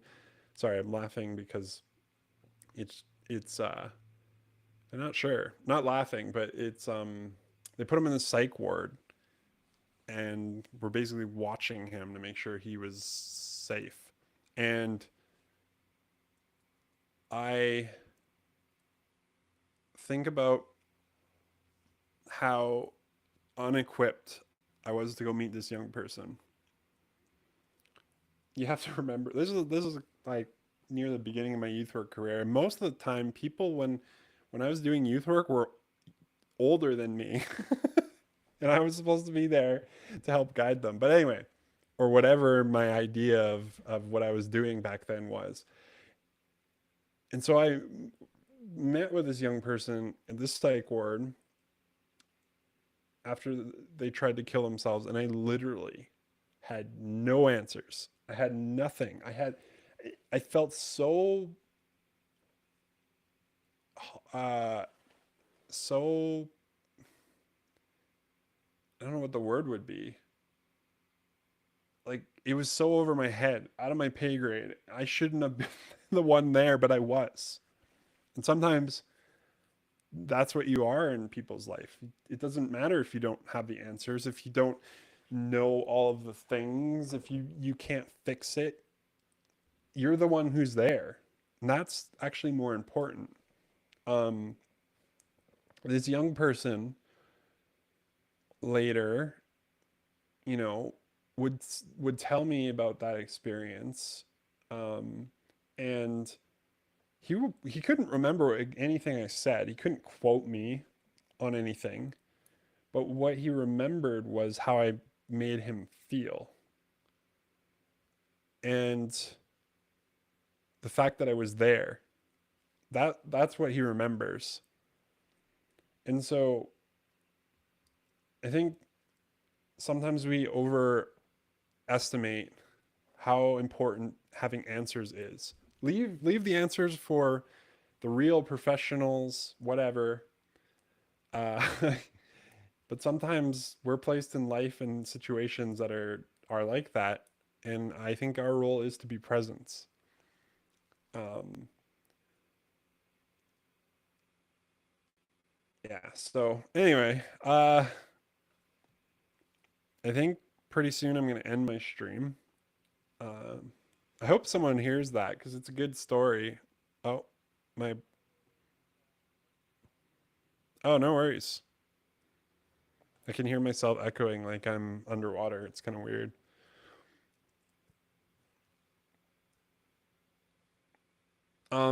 No, it's fine.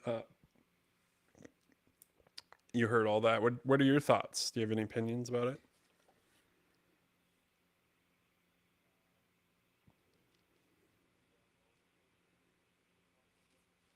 No, you wouldn't know anybody.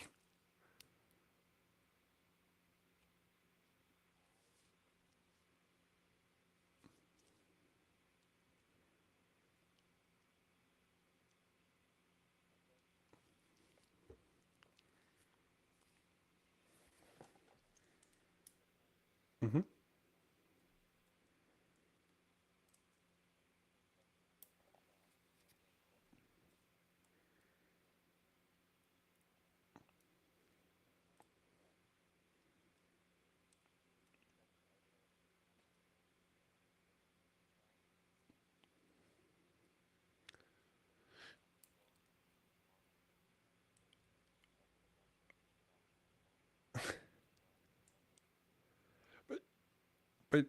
I don't think you're there to provide answers.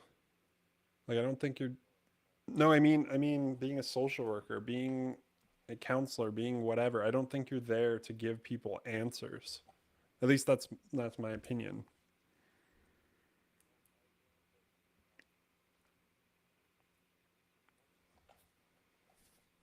Hmm.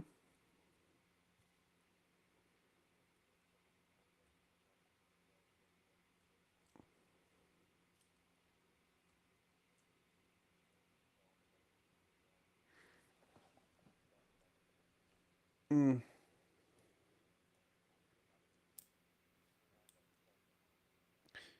but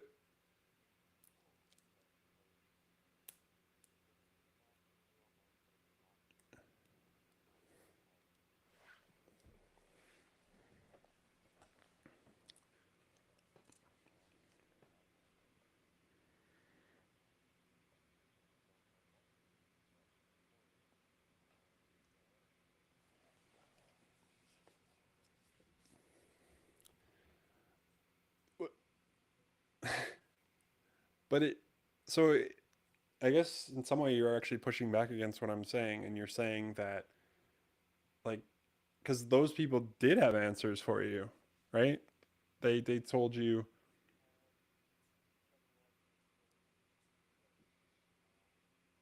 okay.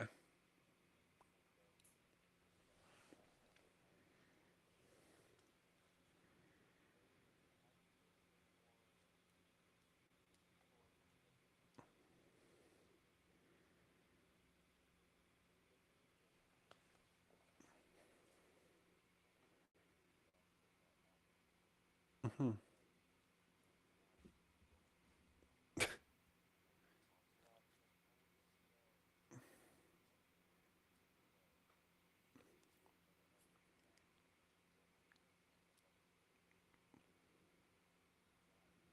Hmm.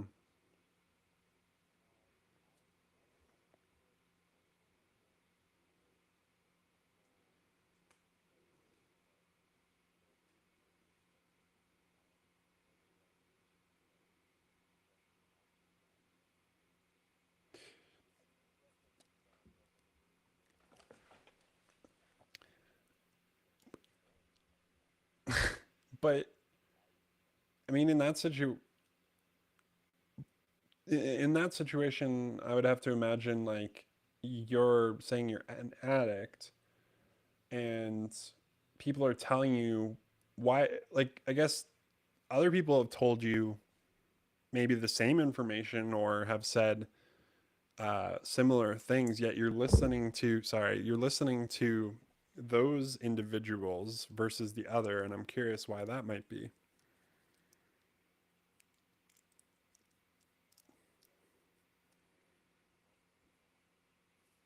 It's a long time. But you said you've been sober for almost half now.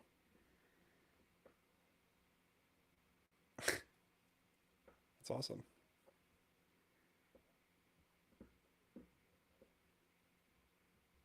Hmm.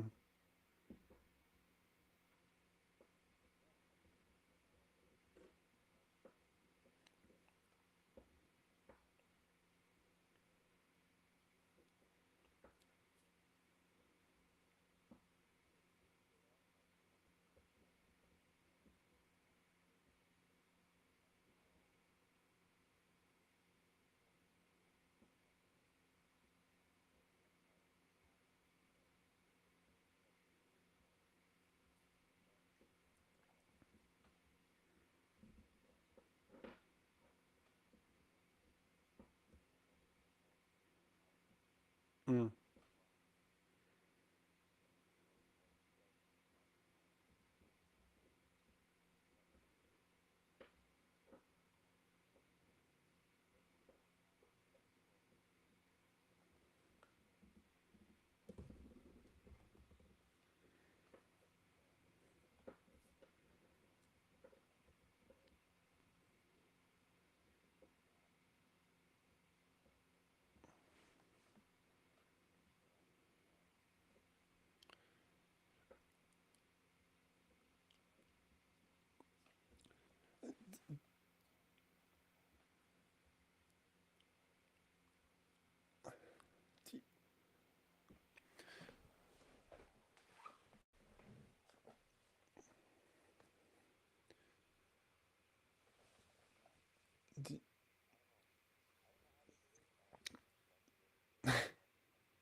Do you think that, and I don't know the people you interacted with, but I imagine that they may have been addicts themselves at some point.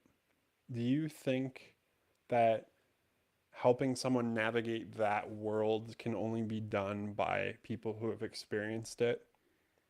Is that something that, because I could go to school, I could read all the books, I could probably learn all the strategies and the things, but I- I'm curious if you have any thoughts in regards to the value of that experience versus not having it. And I'm not saying I agree or disagree with that. I'm curious of your thoughts.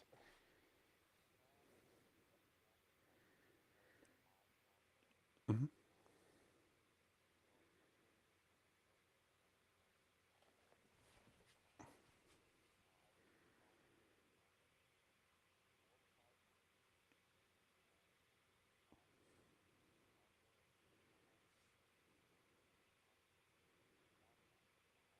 Hmm.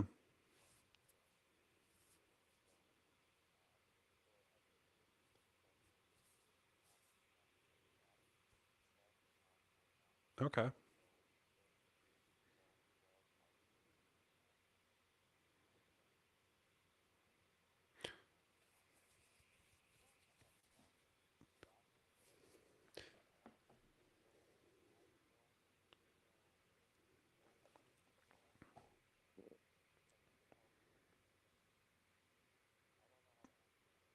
That's okay.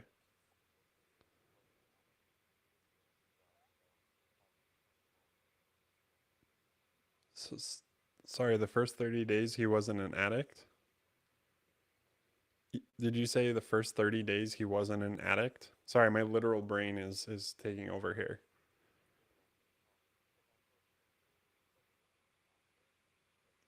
Oh, okay. Fair enough.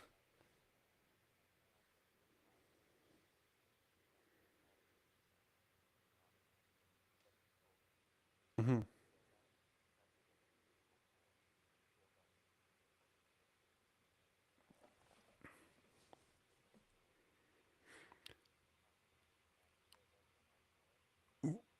What what within, when you say think differently, what does that mean in terms of addiction or in terms of uh, being an addict?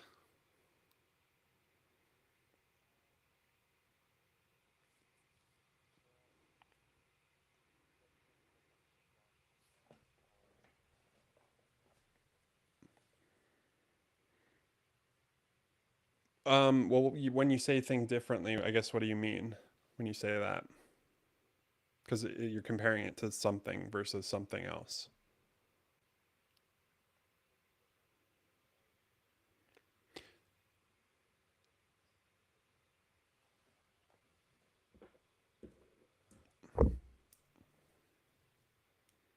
Okay. So, um,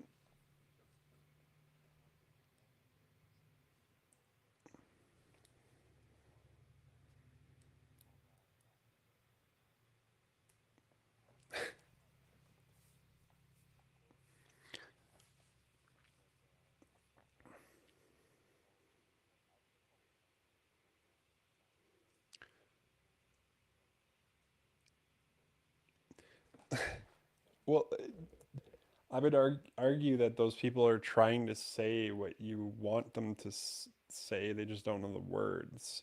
So I guess if if you were to give advice to people trying to support other addicts or other people struggling with drinking or addictions, what kind of advice would you give them, and how to support someone in the middle of that uh, struggle?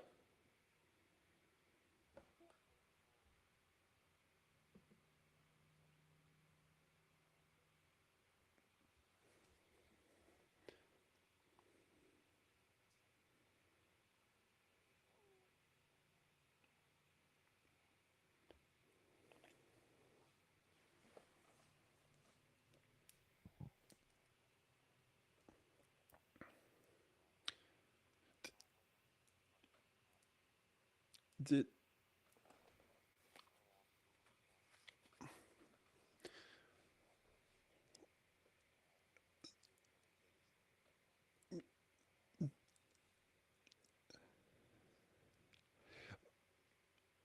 but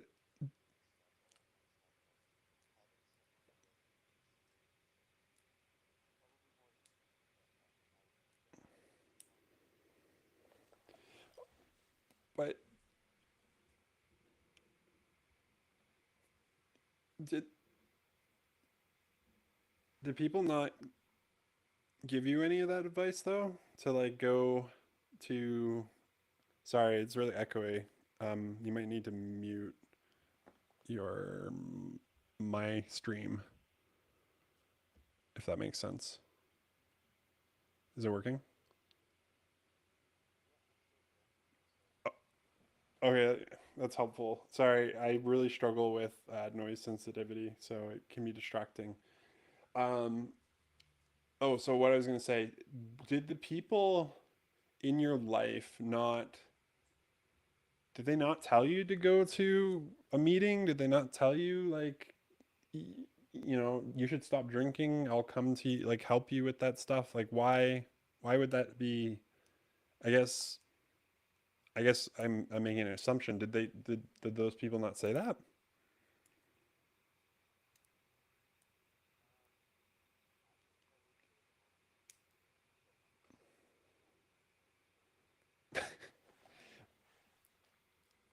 So, so,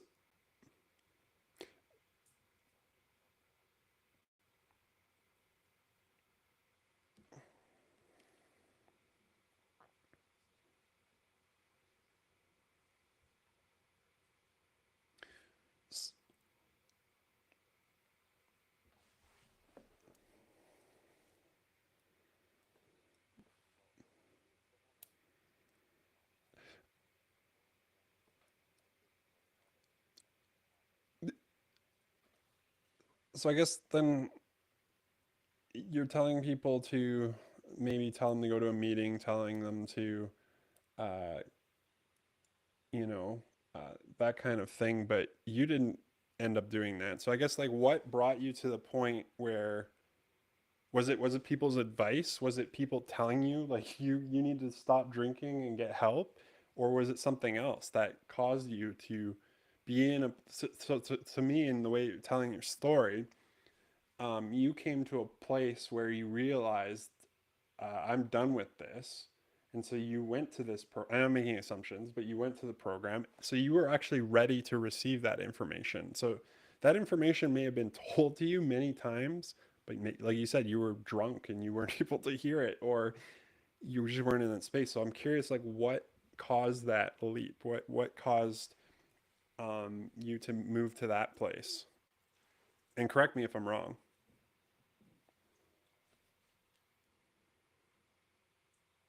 Hmm.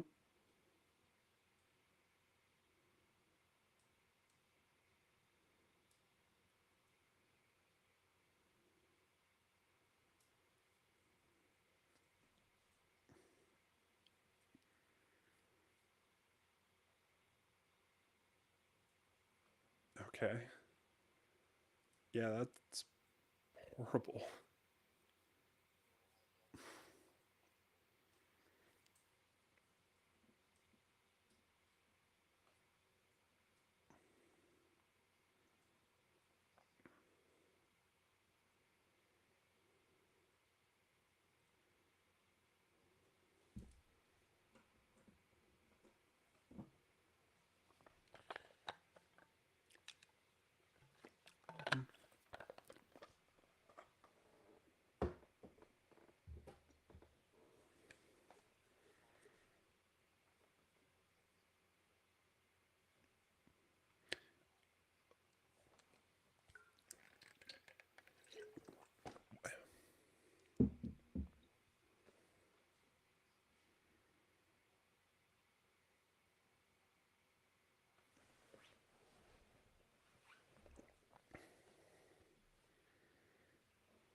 Oh, I'm sorry.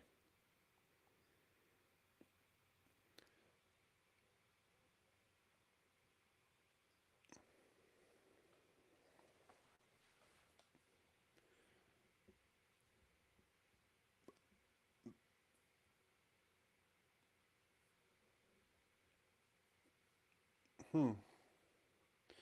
But if you had gone earlier at a different point, would you have been able to? What would have been different? Would anything been different, or do you think it would have still been the same outcome?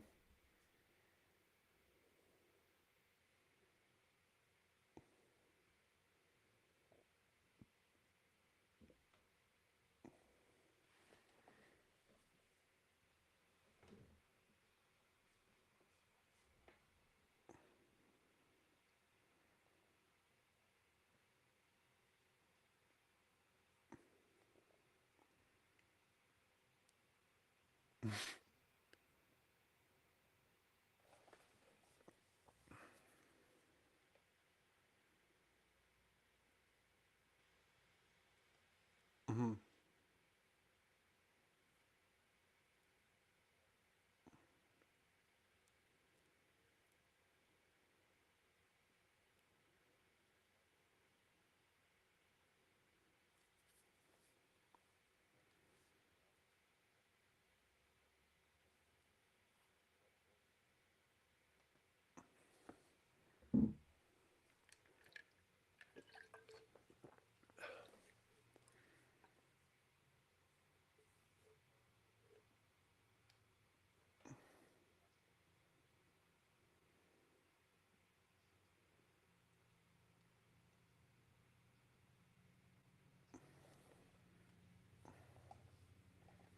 Hmm.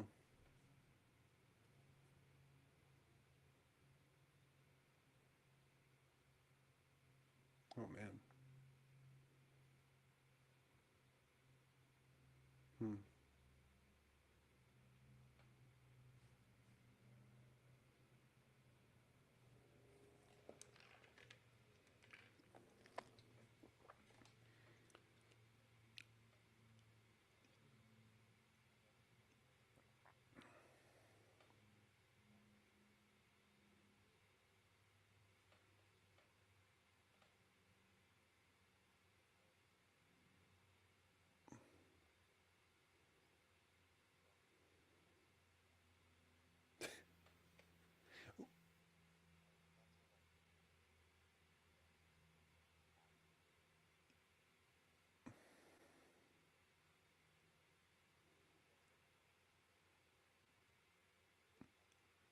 I see. So it's just like a different way, like approach that they took. That.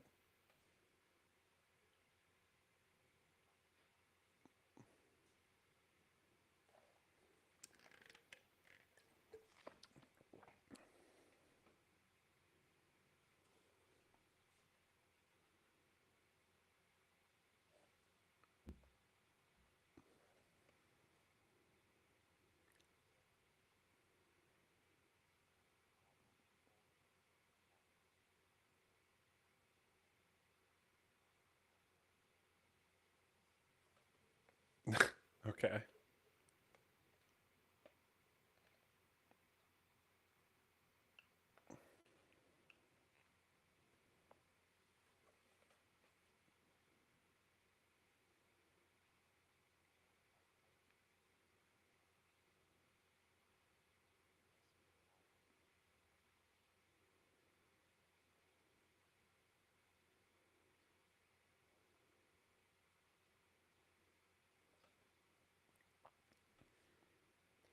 So.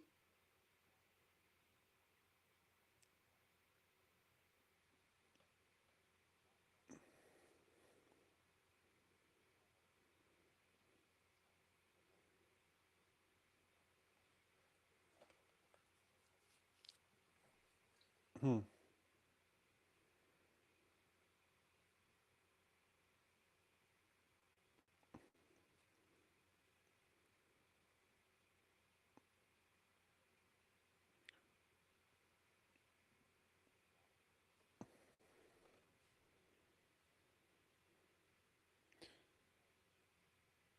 So, so you mean like you?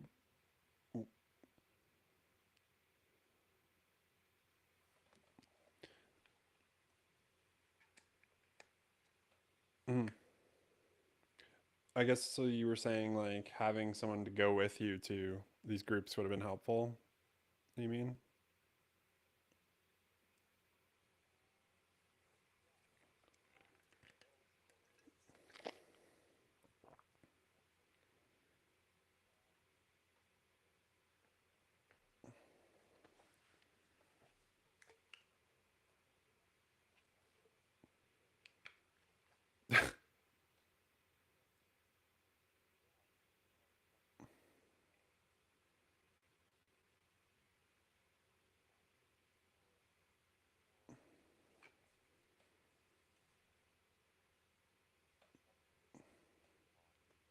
Hmm.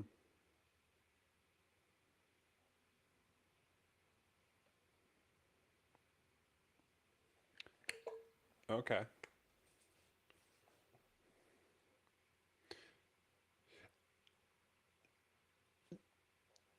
Did you said that you used to get your emotions out when you were drinking? This is like a way beyond my uh pay grade kind of question, but um if you were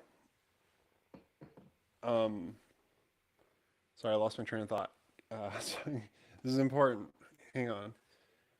Can you remind me what I was just saying really quick? Sorry. This will help me. Yes. Okay. So you've you were drinking to get your emotions out. Is that what you were saying?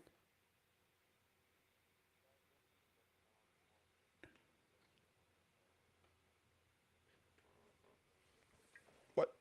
I guess why did you feel like you had to drink to do that though?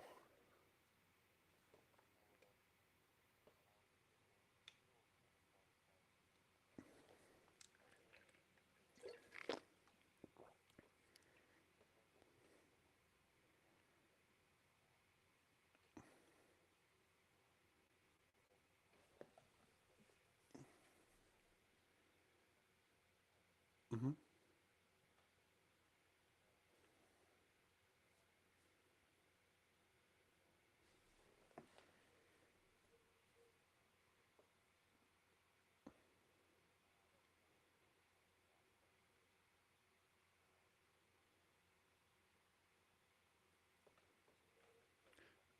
That's okay. Do you feel like in rehab or whatever they taught you those skills, and maybe that's what kind of changed your um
mhm.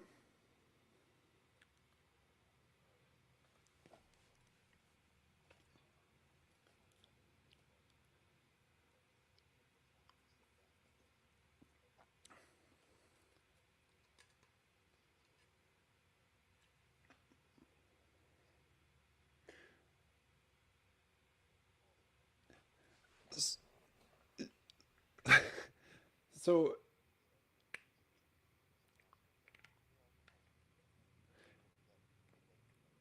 that's really interesting. And maybe I'm wrong here, but if you had the ability to articulate and get your feelings out in a healthy way, do you think you would have been drinking?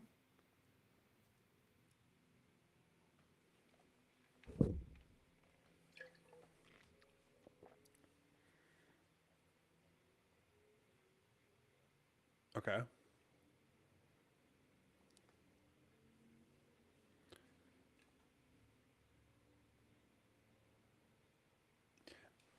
Yeah, yeah, but well, I guess I'm so in this hypothetical scenario. Sorry, can you mute yourself again? In this hypothetical scenario, um, you know your emotions, you know how to articulate them, you know how to feel them, you know how to express them, get them out, you know how to do all that stuff. Do you believe that if you were that type of person, if you had those skills, if you learned them, do you think you would have started drinking and doing that to, yeah, I guess, do you think, because that is a very fascinating revelation in terms of, because everyone is focused on when they think about drinking, or addictions or whatever, they're focused on fixing the problem. But the problem isn't that they're doing those things. The problem is why they're doing those things, right?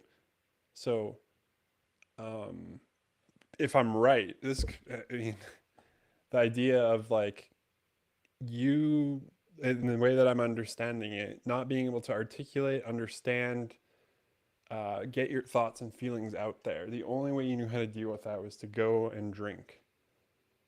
Um, but people are like, stop drinking. And you're like, I'm drinking because this is the only way I know how to do this.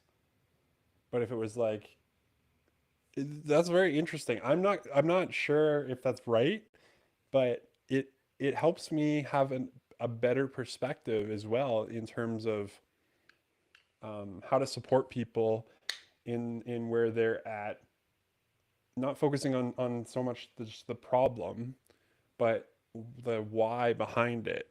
It's a good reminder for me. But anyway, I'm curious if what your thoughts are, because this was a very interesting conversation.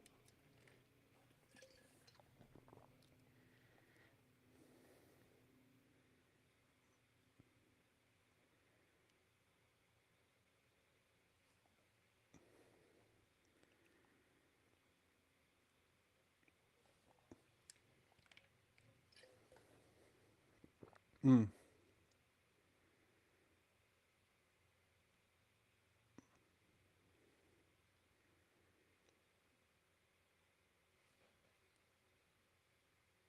okay.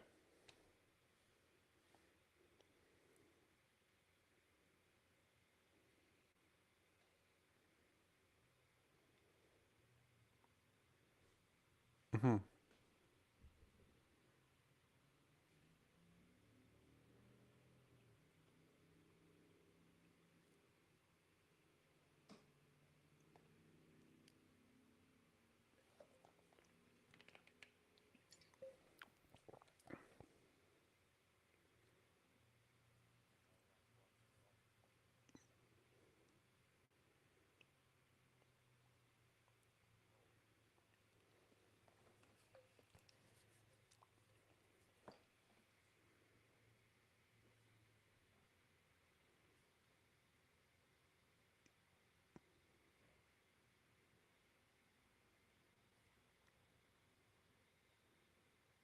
Hmm.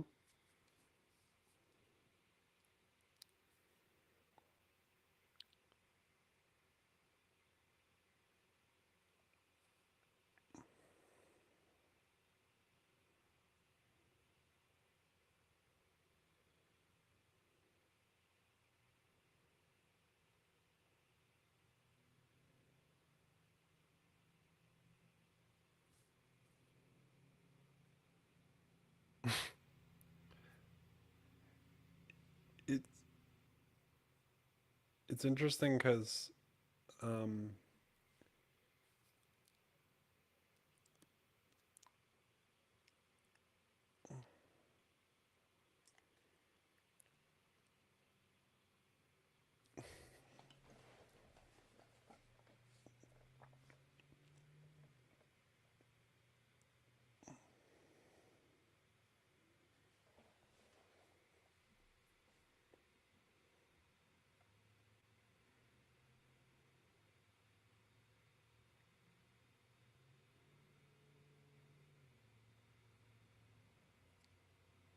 mhm,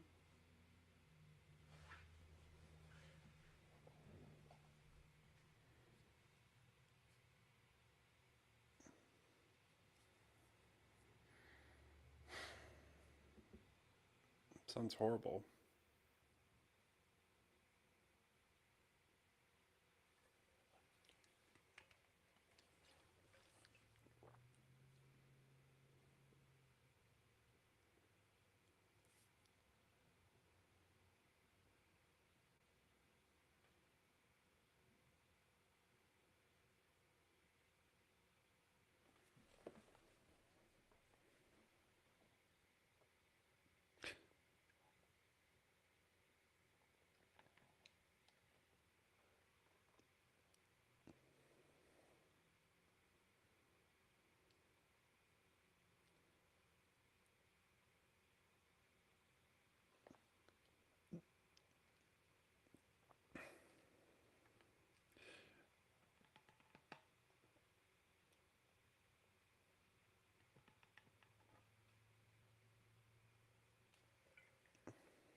So, with do you think drinking? This is just theories and thoughts, just ramblings. Um, like you're able to get control of all those decisions because you didn't have to make any. You just, what to drink and how much and when, and you could live your life that way.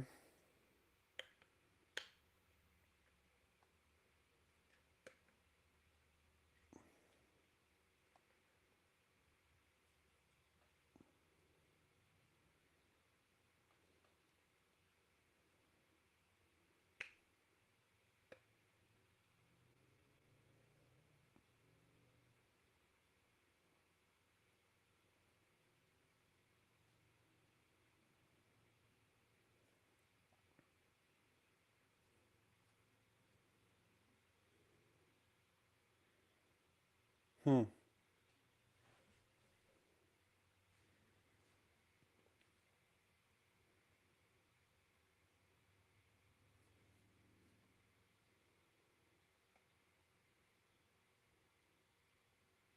Hmm.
Hmm.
Hmm.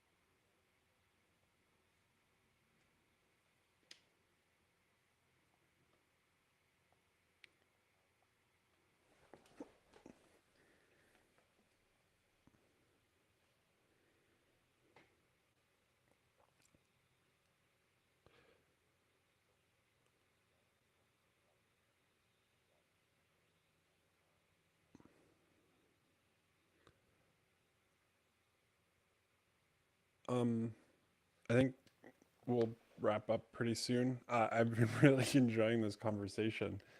Uh, Maybe I'll ask like one thing, but in the past, you talked about how listening and people listening to you and not feeling heard was so detrimental to your young self, which makes a lot of sense and is quite relatable. How do you find that different now? Like, what is different these days? Like, how are you being seen and heard and valued and that kind of thing versus um, back then? Like, do you think that's changed or?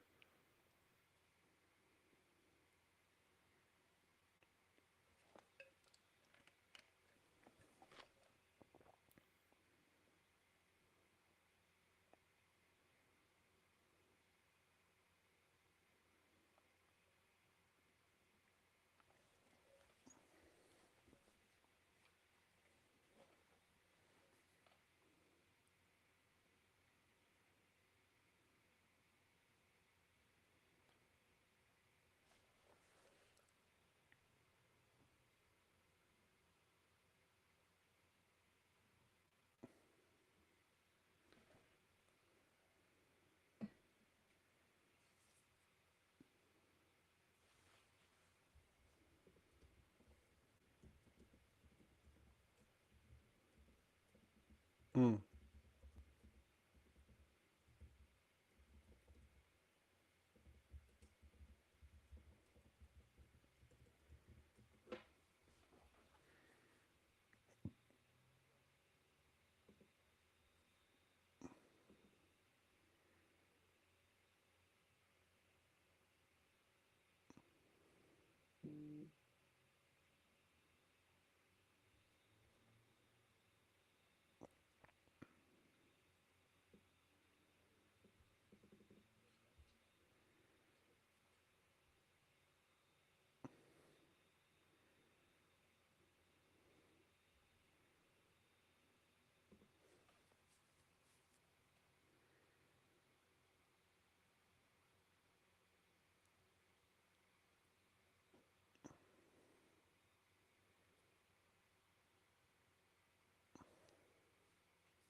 mm,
okay. So, um, what was I going to say? So you're saying 50-50, I guess, comparing what to what? Like your childhood versus now, you mean? Or,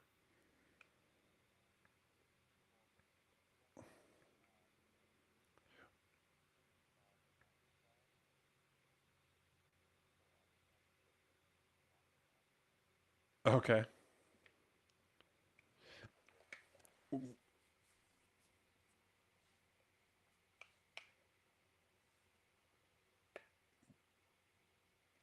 what do you think's changed? Why weren't you heard when you were a young person versus significant difference to now?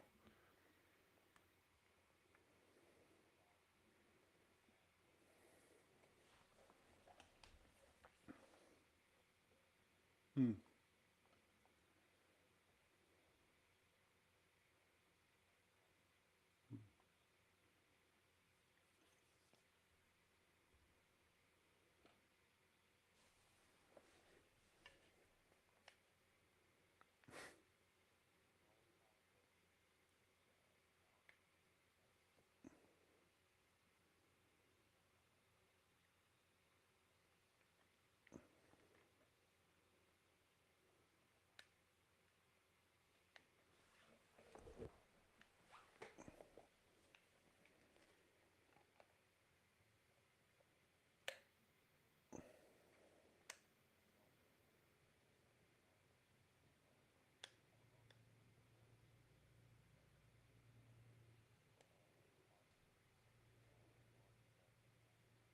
Hmm.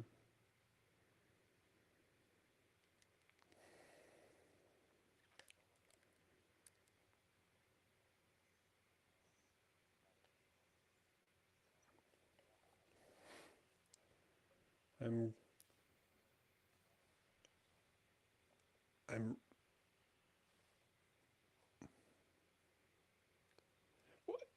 to me the the frustrating thing of people not listening to this young person, but then when it came from a professional or somebody, then they heard them, which to whoever that young person is, I commend your persistence and value in self to be able to keep having the ability to go to people that even though they stop like to adults that they don't listen to you to to get that justice or that sense of yeah, it's just it's frustrating when I hear that. And three, you say three adults don't believe this young person.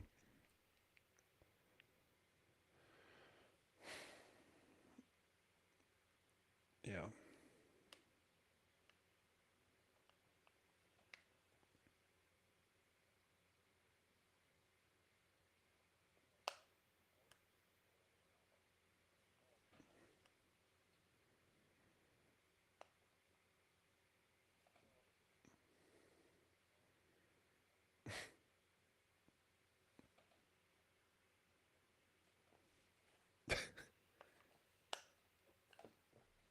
Yeah. That's a very relatable experience for me. But yeah, I think uh, yeah, I think I'm probably going to call it here. I've really appreciated being able to have the opportunity to chat with yourself. I know it's anonymous, so I don't want to ask what your name is, but it was really cool to chat and hear your story and hear some really interesting insights into addiction and being heard and how you want to do things different and why you want to do things you know, why you want to be a social worker. Just really awesome things that I was thankful to spend the evening talking about. But I'm probably going to call it because it's getting a bit later. And yeah, thanks for taking the vulnerability to come up and chat. Um, Feel free to come back if you like.